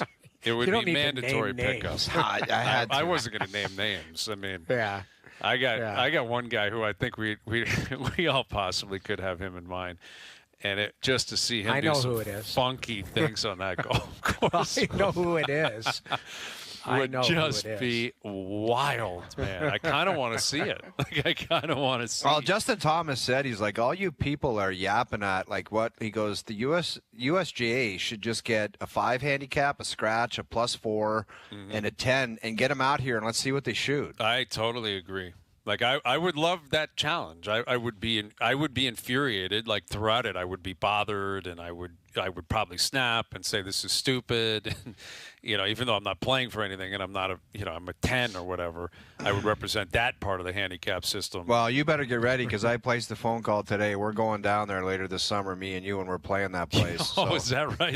Yeah, we are. Now, that's news I want to hear. I don't care about anything else. Stuff your NBA you want to talk about you might be the guy in the ditch. I'll take videos. If you stay in that ditch and start slashing it around, I'm playing it, dude. Because it's red stake, I think, but I'm finding that golf ball, man. If I find it, I'm hitting it. I don't care if I break my wrist, anything. All day, dude. It's full-blown search party looking for golf balls. Yeah. What are you playing? I'll tell you what I'm playing. My name's on it. It'll be down there. That's what scares me about getting personalized golf balls, and I've done that with my TaylorMades, like the TP5s. There are Hayes golf balls all over Dude, I know. This province. I know. And you're worried about the ones that get real funky? Yes. Like some guy found this and was like, that Hayes is probably the biggest loser on earth. Ever. This is like, yeah, this thing's in Mars. I'm taking a leak in Mars and I found a Hayes ball. Like, how is it possible that this guy found a golf, like this guy's ball got here? Like, how is it possible? What was he possibly looking at and thinking that's my line of sight? And how did this golf ball get here? That's my fear, and I know it's probably happening possibly while we speak. All right, Darren Dreger coming up, and Game 4 of the Cup Final tonight. Also, you see that I guess the reports came out yesterday that the city of Atlanta or whatever, that prospective ownership group, they've been given the green light for full exploration. Go down there and find a barn and make sure you got those fans. And we're bringing it back to Atlanta for a third time. And if the NHL is going to explore that, then you know they're going to find another one. It feels like Houston likely would be the other option, because I don't think they want, uneven numbers. And even Adam Silver was talking about it pretty openly recently, that this summer they're really going to look at expansion in the NBA. So that's coming in the NBA as well. There are probably 32 teams in the NBA, and feels like there's going to be 34 in the NHL within the next 3 or 4 years. Watered down products. I get it. There's a lot of money for expansion fees, but I have no idea. I can't even imagine the NHL entertaining the idea of more teams. There is going to be teams there. What? The 33rd and 34 teams are just going to be Well, you're going to be glorified. watching the AHL then. Sorry. That's what it is. It's effectively the American Hockey League. You're going to be watching you're going to have 5 guys that are NHL star, like good players, and the rest of the guys AHL players. So have fun with that. It's garbage. Bring in Darren Dreger. Here's Darren Dreger, our TSN Hockey Insider. I guess is it a foregone conclusion, Dreg? So look at this guy looking like $1 million. I didn't expect to see that. Dynamite. He just straddled in there. I love it. I know. So what do we make of this? Atlanta, Houston by what? 27, 28, 30? What are we talking about? Yeah, I mean that's where it gets a little bit sketchy, is the timeline of what we're talking about here. But expansion again is inevitable. It's going to happen, and the fact that the group in Atlanta has done things the right way, according to whatever strategy or plan Commissioner Gary Bettman has. They've abided by that to this point. So it is about the money. I heard you guys coming into the segment. You're talking about an expansion fee that's likely tracking now north of $2 billion with a B. That's a ton of money, right? Wow. It's an enormous amount of money, but all the considerations and the concerns that you guys have shared are being discussed. They're being discussed by general managers, by NHL owners, because that talent pool and the drain on it is real. And then you have to go through the process if you're an NHL club and the expansion draft, right? And the hard work that you put in from a scouting and development perspective, and if you've spent money in recruiting and bringing in players as free agents, and now you got to protect this guy, leave that guy loose and all of it, it's an enormous challenge, but it's not one that the owners or the commissioner takes lightly. So that's why they make sure that they vet the process thoroughly before they dive in. Well, it also just makes it, more and more difficult to actually win. Eventually, right? If there's 2 more teams that are kicking the tires at winning a Stanley Cup, I mean, I understand it's a business, and the ownership groups are like, all right, if you're bringing in $4 billion collectively and you're getting a percentage of that, it's a lot of money. But I would like to believe there'd be some teams, most notably the one in this town, that might say, actually, can we not do this? Like, we haven't won a cup in 60 years, and you're going to bring in 2 more teams that are going to try to get in our way? I mean, that's aggravating for fans. Sure. More than anything else. And I can tell you, look, I mean, we play this expansion game on a regular basis, and this one is real because the commissioner's office has acknowledged that, again, the group in Atlanta has been doing their due diligence, and now this moves a step up that ladder. But there's constant speculation around what expansion could or should look like. And there are owners around the National Hockey League. I haven't done a full straw poll here, but there are some owners who still believe that a second team in the Greater Toronto area makes the most sense why do we continue to kick It does, tires? Darren. It does. It does. It like, does. if you want to talk about people crawling off the walls to get into a building to watch hockey, yes. Toronto over any market, Quebec City, second team is the most sense out of anything. And if it's about making money, which it obviously is, then why wouldn't you want sustainability in making that money, right? And that second team in Toronto could be a cash cow. Get over all the geographic issues with the Maple Leafs and with the Buffalo Sabres and all of that, and actually invest some time and energy into making sure that it is possible. I don't think that they'll do it, not anytime soon, but I know there are owners out there who would like to see it. Yeah, that'd be interesting, man. And Buffalo's a key point in that. Like, we look at the Maple Leafs clearly, but like Buffalo, I think benefits greatly from Southern Ontario, right? A lot of people cross the border. Absolutely. I don't know if Ottawa would necessarily care if there's a second team in Toronto. I don't know if they look at it that way. I'm not sure. But in terms of the activity in the league, like we saw Kreider was dealt today. He's on his way to Anaheim.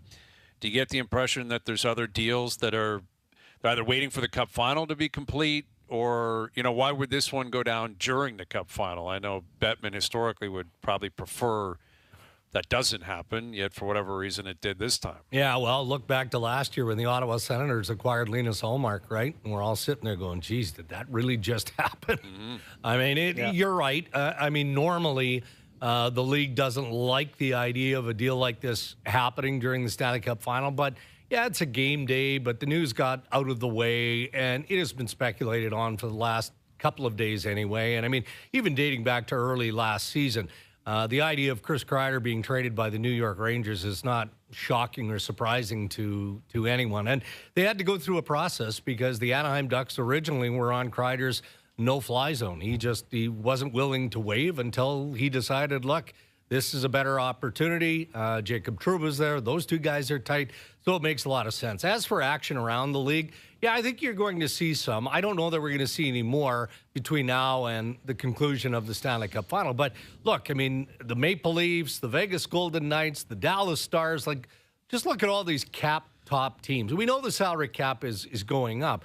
But any team that isn't in this Stanley Cup final, and let's include Florida and possibly Edmonton, are going to look for change after the Stanley Cup championship. So I think that the draft this year, even though it's decentralized, it will be held in L.A., is going to be busy. I think we're going to see all kinds of stuff happen before July 1st. Darren, can you comment on Pierre LeBrun's remarks yesterday and help me understand it? Because he said there's basically no sellers right now. Everyone is somewhat confident that they can add or be creative and make trades. Yeah. If he's wrong, I'd like you to call him out on that, please.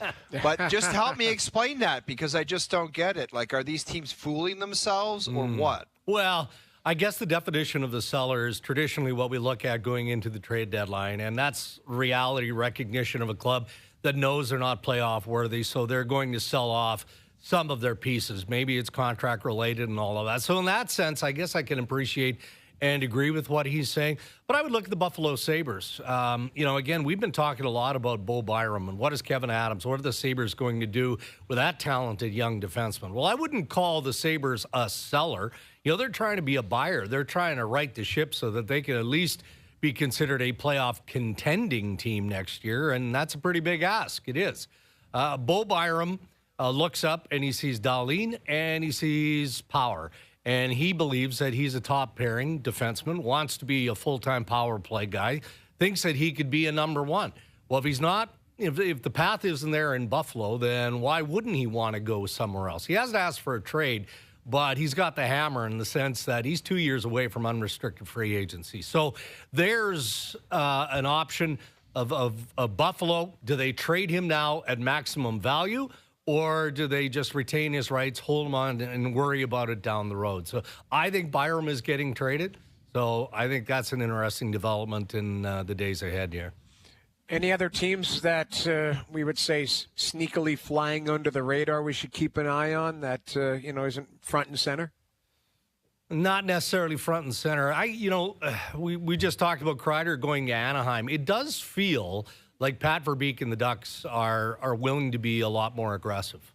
And what does that look like? I mean, Trevor Zegras' name is always out there, but does Verbeek allow Joel Quenneville, an experienced veteran coach, to try and figure out whether or not he can kind of rub some of the tough defensive spots off of Zegras' game? So in saying that, does he give him more time?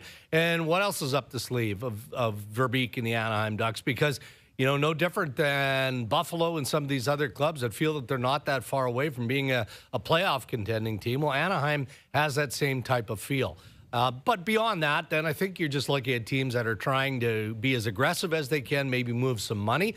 I mean, you look at what Brad Treliving and the Toronto Maple Leafs are facing in this offseason, and, the wants and the needs.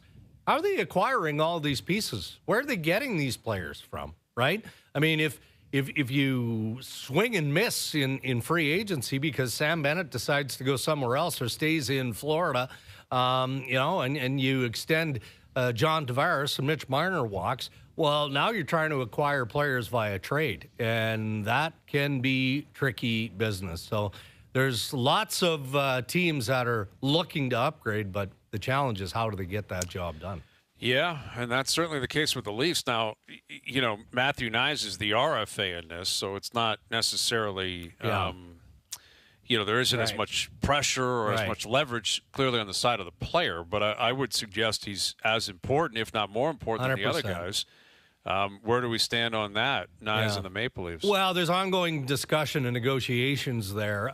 Both sides have wisely decided they're not going to talk about it. And that includes the representative for Matthew Knies. So I don't have a lot to show in terms of what that negotiation looks like. Are we talking about a bridge deal here? Are we looking at something a little bit longer? I would think if I'm Knies, I would want it to be shorter rather than longer, because it seems like he's got plenty of upside and development ahead of him, and he was really good this past season. So there's no reason for him to go backwards. But he is a priority. There is no doubt about that for a couple of reasons. The player that he is for the Toronto Maple Leafs, but also the message that it sends to the group that, we're not going to mess around with an important piece like this. So I expect Knies will be among the first transactions completed by the Leafs. Yeah, and I guess that could technically happen any minute now. It could, right? Yeah. Like they could do that with him, with Tavares. Yeah. I think, it's been well reported by yourself and others. Marner, that's not going to happen, clearly. But, the Marner discussion is going to be extensive over the next 3 weeks. In terms of, his what he wants, what he's looking for, what is reasonable. Like we talk about the dollar amount a lot. And, who knows what he wants, where he wants to go, whatever. I guess he's got to get to July 1st to find out exactly what's out there. But, what do you believe is like a reasonable ceiling for the amount of money, like per year, that this guy can even ask for, that would allow the other teams to say, yeah, we're willing to have that discussion? Yeah. Like the highest paid player in the league, does he have that in mind? Does he really think he can get the highest cap hit in the NHL? I don't know that he has that in mind. Do I think he's capable of that? Sure, I do. I think that there are teams that would step up and pay Mitch Marner north of $14 million. North of 14. I do. But I don't see, like, hey, look, you don't have to look too far down the road and watch what Yzerman and the Detroit Red Wings are trying to get done this offseason. I have a hard time envisioning Mitch Marner playing for the Red Wings and being that close to the Toronto Maple Leafs. But the Detroit Red Wings, the entire organization, the building, the city, the fan base is absolutely starving for something like that, something really significant. Now, I'm not connecting those two. I'm just saying that I could see Detroit stepping up in that fashion.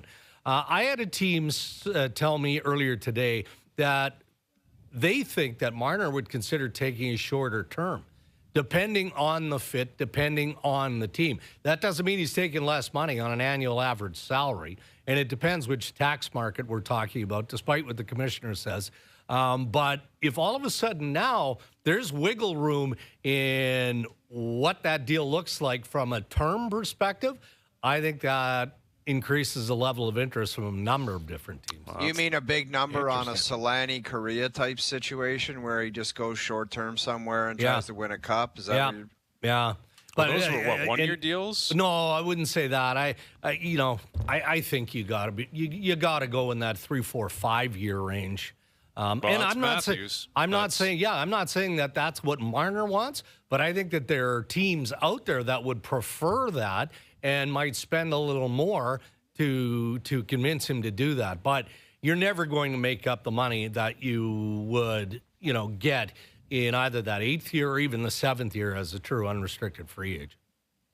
Yeah, that's the crazy part is depending on what he wants. Is there any chance, I mean, again, him going to unrestricted free agency, if he does want that 8th year, do you think they've got to have that conversation with the Toronto Maple Leafs and say, let's do a sign and trade if it's not going to be in Toronto? Well, and honestly, I think that's part of what I was alluding to earlier, Noodles, is how interesting it's going to be for Brad Treliving. I mean, that has to be a consideration.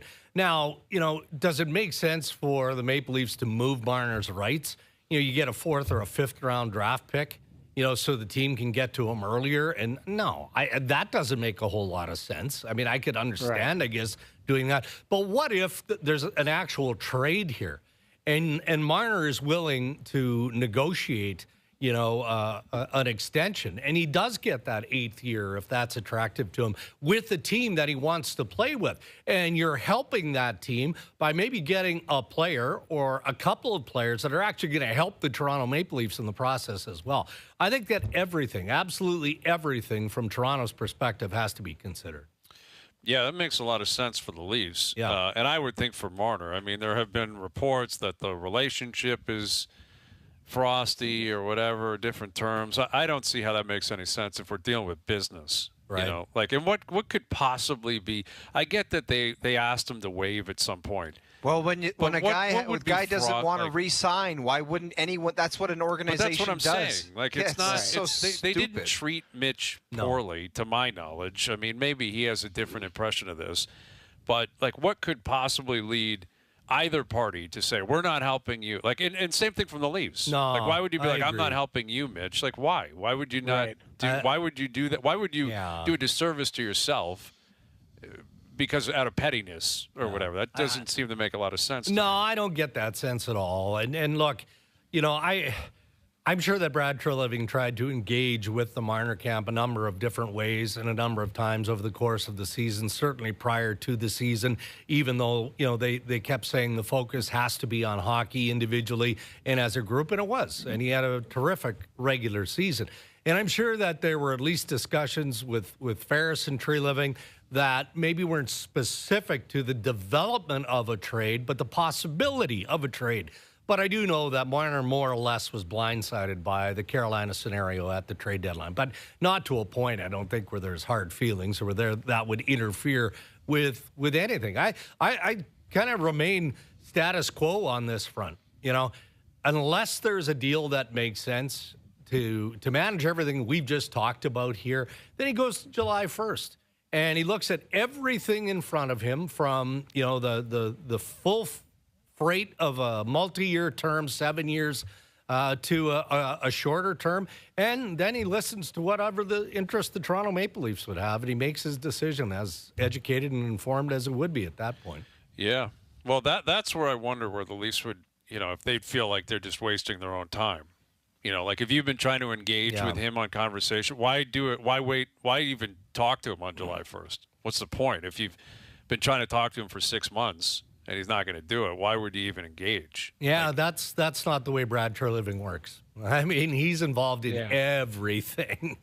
So, right, but at what point would you think this guy's just kind of are they using us to prop something? That's what I'm saying. I get it, Brian, but look, it's not like Brad Treliving and Darren Ferris aren't having conversations this week or next week. I mean, it's not broken phone. Those guys can. I'm not saying there's negotiating, and maybe it's one conversation. That's all you need, and you know that he's not signing in Toronto, regardless of what the deal looks like. Right. Well, keep in mind that Darren Ferris has other clients as well. Yes, he does.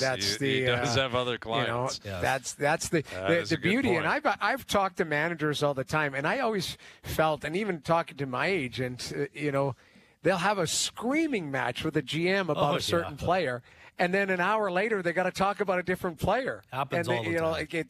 it's crazy how you almost have to be a sociopath to go, don't take it personally. You and I are going to scream at each other about a different player 3 hours from now, which is it is a weird business, being a manager and even being a player agent because it's not just one player. Like these agents have several players, and if you mess with an agent about one player, the agent goes, "Okay, guess what? I've got another player coming down the pike that we can have a conversation about." So it's a very high balancing act for manager and agent all the time. Yeah. Well, we're getting closer to that, but I guess we got to get through Game 4 of the Cup final in our way here. We want to get to free agency. Step aside, Oilers and Panthers. Come on now. Should be a fun one tonight. Like we've all discussed, it feels like a must-win for the Edmonton Oilers. I mean, they got to have themselves a night tonight. Yeah, I mean, everybody forgets, not you guys, but just generally speaking, we think back to what happened last year and how the Oilers pulled themselves off the mat. And they found a way to force Game 7. Well, do we not think that the Panthers actually learned from that experience as well? And I just feel like that's what makes it pivotal tonight. If Florida gets into an elimination situation Saturday in Edmonton in Game 5, as good as the Oilers can be and as great as that crowd is in Edmonton, I'm not so sure. I'm not so sure Florida lets it pass by. Yep, that's a tough one for sure to see happening twice. All right, Dregs, enjoy the game tonight. We'll do it again soon. Look forward to the Hot Zone, guys. Yes, the Hot Zone tonight up on YouTube and post-game on SportsCenter, everything. It's going to be red hot. Frankie was in here today saying he's going to be buying you dinner this evening. So. Daryl is breaking. No, I already handed the plastic over. It's my turn. Frankie's going to bring you out for a giant steak dinner, and you're going to eat every bite. Yes, I am. All right, there he is. Have Thank a you, good Dregs. Darren Dreger, at TSN Hockey Insider. All right, Scheffler's 3 over now. And it's day one. It's only day one, but the number one player in the world. This is what happens. Dude, right? he did the same thing at the PGA. He wasn't that good in round one, and he just kind of got near the leaderboard in day 2, and then everybody just started wilting around And that's him. all he needs. Tomorrow he shoots like a 68, 69. Get into the weekend around even, so he's kind of in the mix in those final groups that are going off on the weekend, and then just watch what happens. Absolutely. Yeah. But, number one player in the world, heavy favorite to win it. Chopping it around a bit. DeChambeau, 3 over. McIlroy, 4 over. Shane Lowry, I think, was 8 over today. Some ugly numbers. Some ugly numbers, for sure. And there's, a bunch of Canadians, that are still out there playing right now. And Connors is 1 over on 16. Mac Hughes, 2 over on 14. Love seeing that, man. A couple of Canadians really playing well right now. We'll head down there, catch up with Rex Hoggard. We'll get to our best bets later in the hour. OverDrive continues. TSN 1050 and on TSN 2.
Back to Overdrive with Hayes, Noodles, and the O-Dog.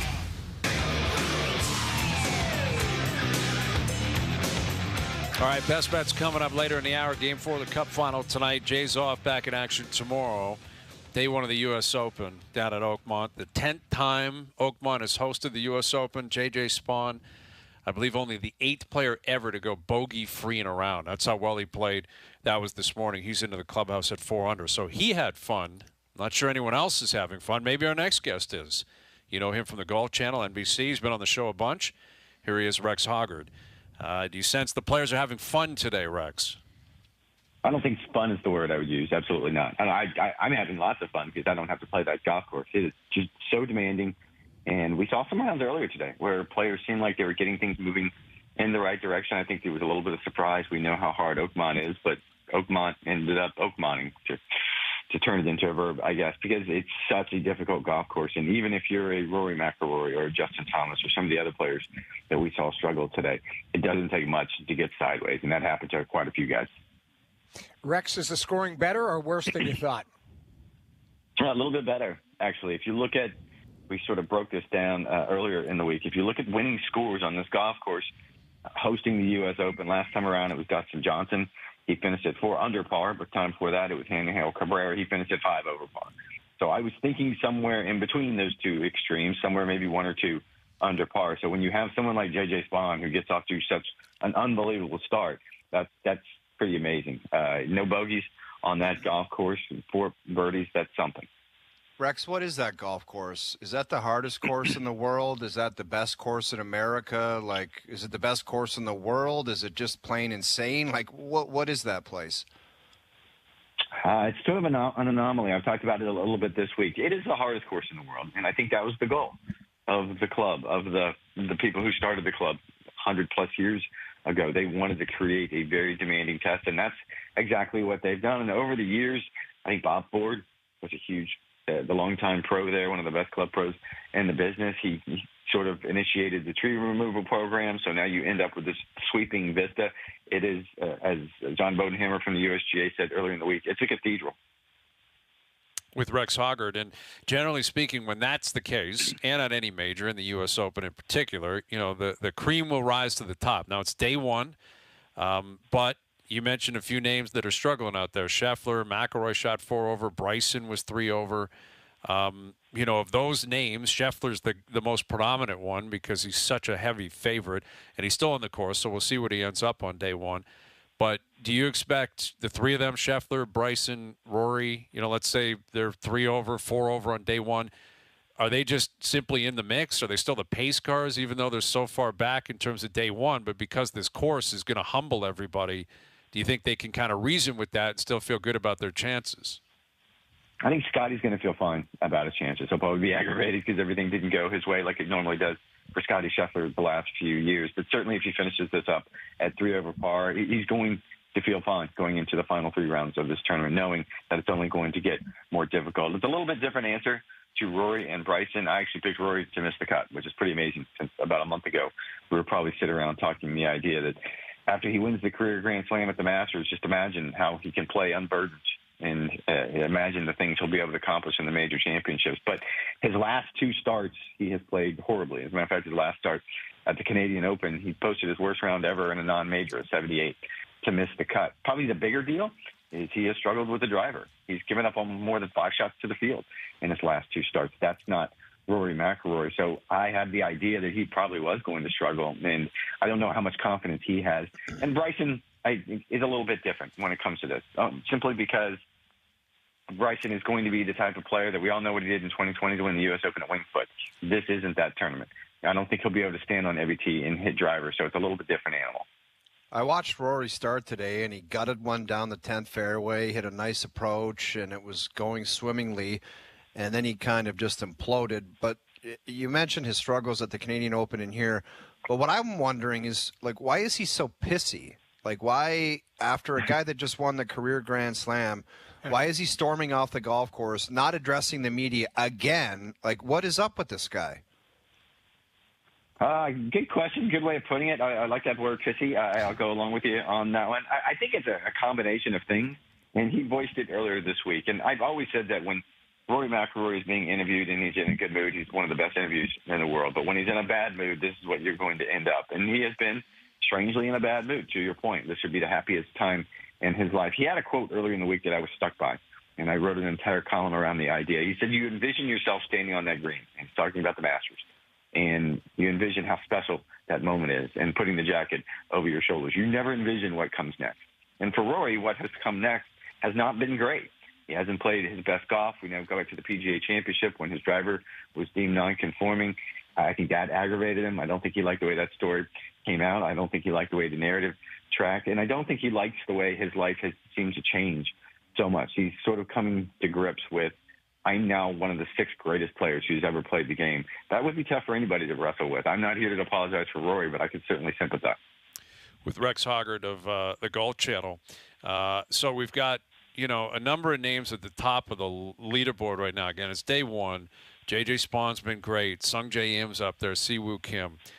But then there's a number in the clubhouse at 2 under that really piques my interest. And that would be Brooks Koepka. Oh, I wonder who has him. You picked him yesterday, and I naturally looked at you and said, I don't know, man. That guy's been in a weird place. But he's won 5 majors. He's won the U.S. Open twice. We all remember at Bethpage Black, which is not quite Oakmont, but it's not far behind. He absolutely torched that place. Like, this guy, everyone, I don't know. He just wasn't. He didn't even seem like he was part of the conversation this week, Rex.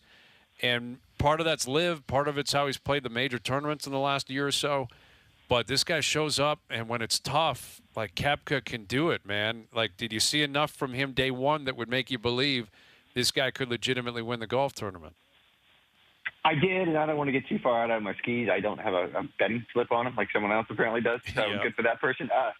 I will say I'll take a bit of a humble brag on this one, that earlier in the week I picked him as the way we sort of identify our dark horses, I think this week were anybody but 55-1 or below, and he was right at 55-1. And I picked him for the reasons that you just pointed out, that it wasn't that long ago when we were talking about major championship Brooks, and that was the guy who maybe didn't play his best golf everywhere else at normal tour events or normal live events, but when he showed up at majors, something clicked inside of him. There was something about being at the biggest events, playing against the best players on the toughest golf courses that brought out the best in him. And that was my argument. I saw his dad, Bob, the very next day, and I mentioned that to him, and he got a big smile on his face. And he said that's where they feel like they are right now, that his game is trending in the right direction. Again, 54 holes to play on this particular golf course. Anything can go wrong, and it's one swing. Every single player, just not Brooks, 156 guys are one swing away from just absolute disaster and their week being ended that quickly. So I'm still going to take a wait-and-see approach, but I do like that pick. Talk about a wait-and-see approach, Rexy. I want you to talk me into Giordano Spieth keeping it on the rails and holding it together for 3 more rounds. Tell me how that can happen, Rex.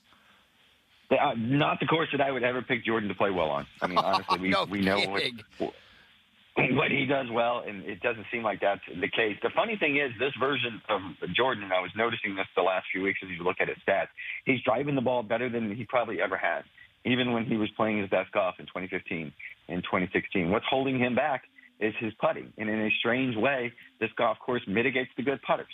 Talking with a lot of players this week, Brad Faxon, who was Rory McIlroy's putting coach, he said that Rory sort of embraced the idea that you would at Augusta, where everything is a 2-putt. It doesn't matter how close you are or how far you are, and it requires a lot of creativity. It requires a lot of things, lag putting when it comes to just trying to get the ball in that, we see it all the time, that 2 or 3 foot circle, just to give yourself a chance and to keep it stress-free. That's probably helping Jordan because you don't have guys making a lot of putts, so he doesn't have to depend on it like he used to.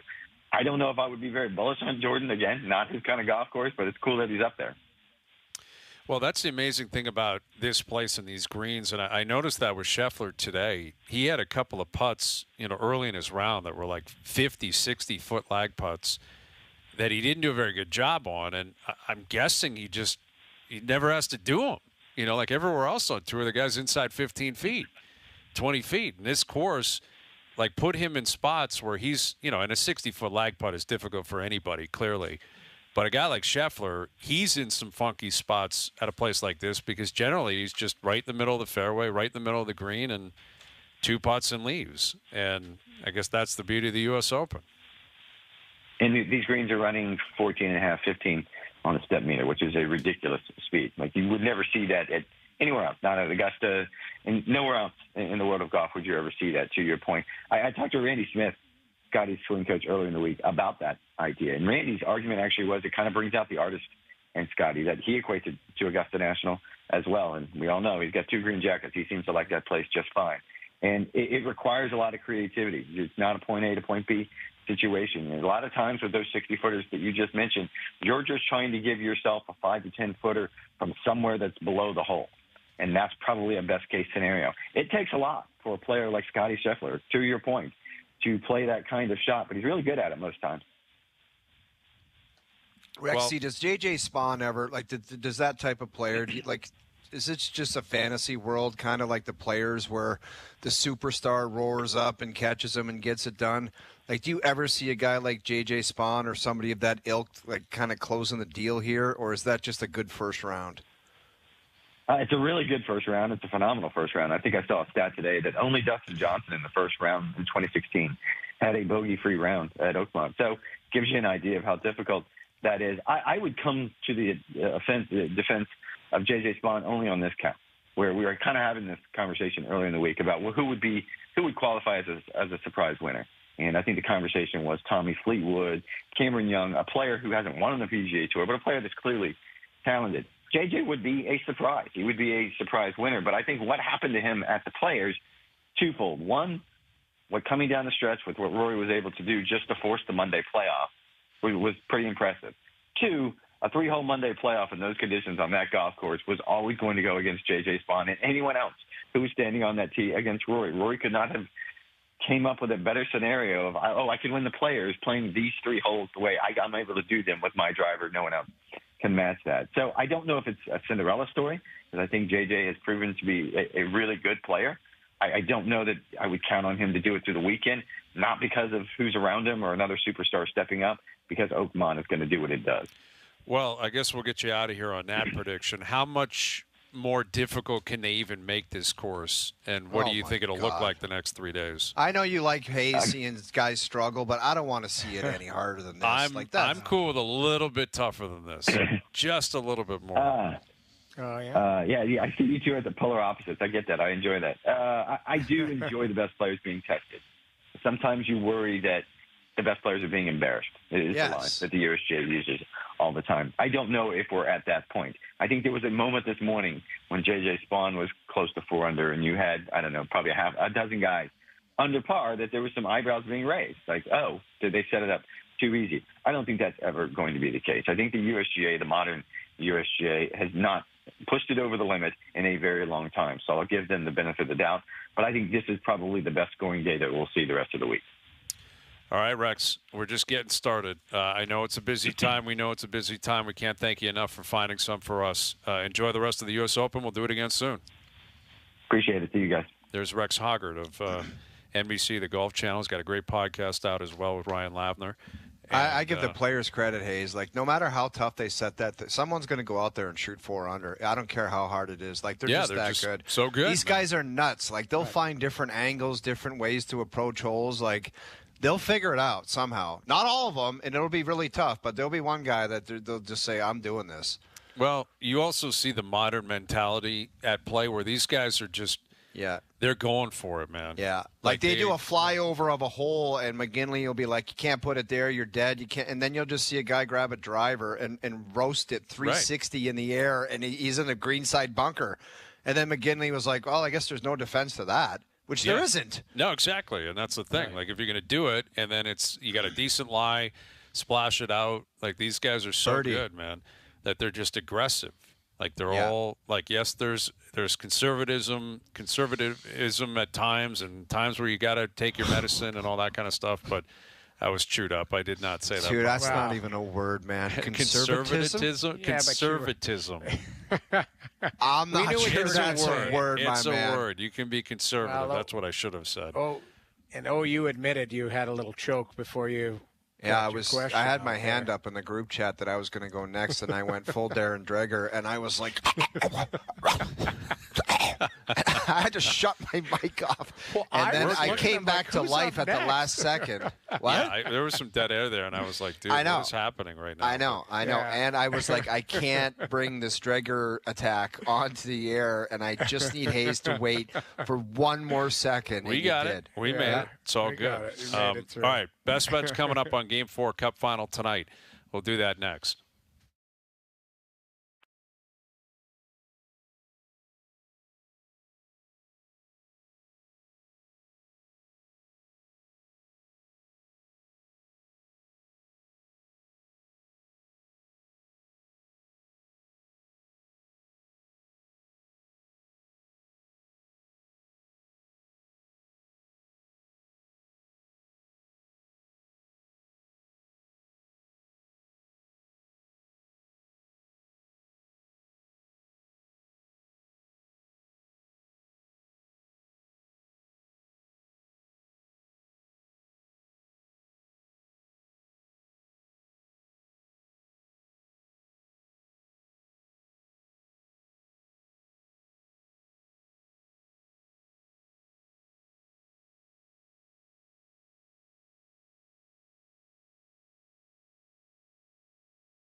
Now, back to Overdrive with Hayes, Noodles, and the O-Dog.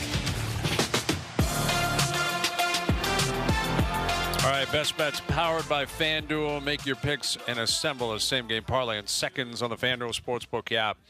I'm going legacy parlay, big game hunting here. Legacy night, big game hunting. Oilers money line, McDavid 2+ points, Draisaitl 2+ points, Bouchard 4+ shots on goal.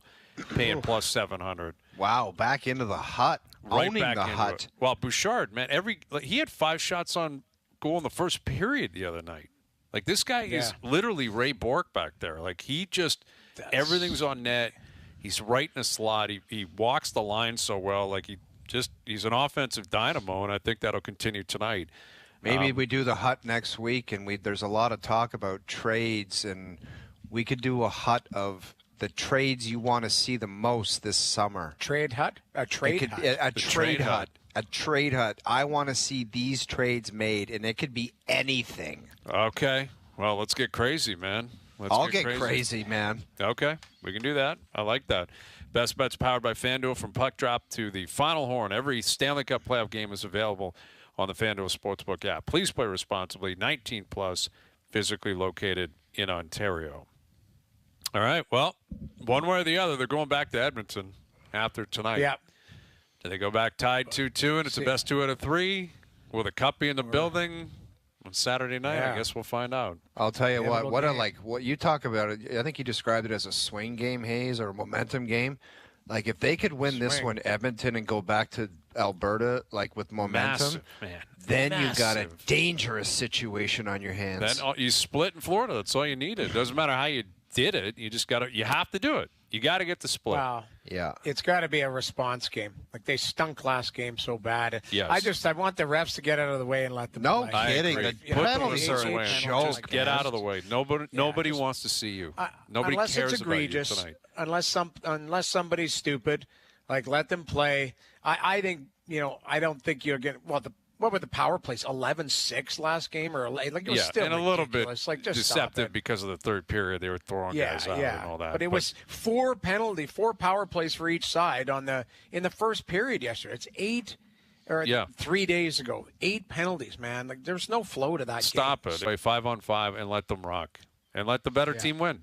And if Florida does that tonight and they take both games at home, then they deserve it. They deserve it. Absolutely. Yep.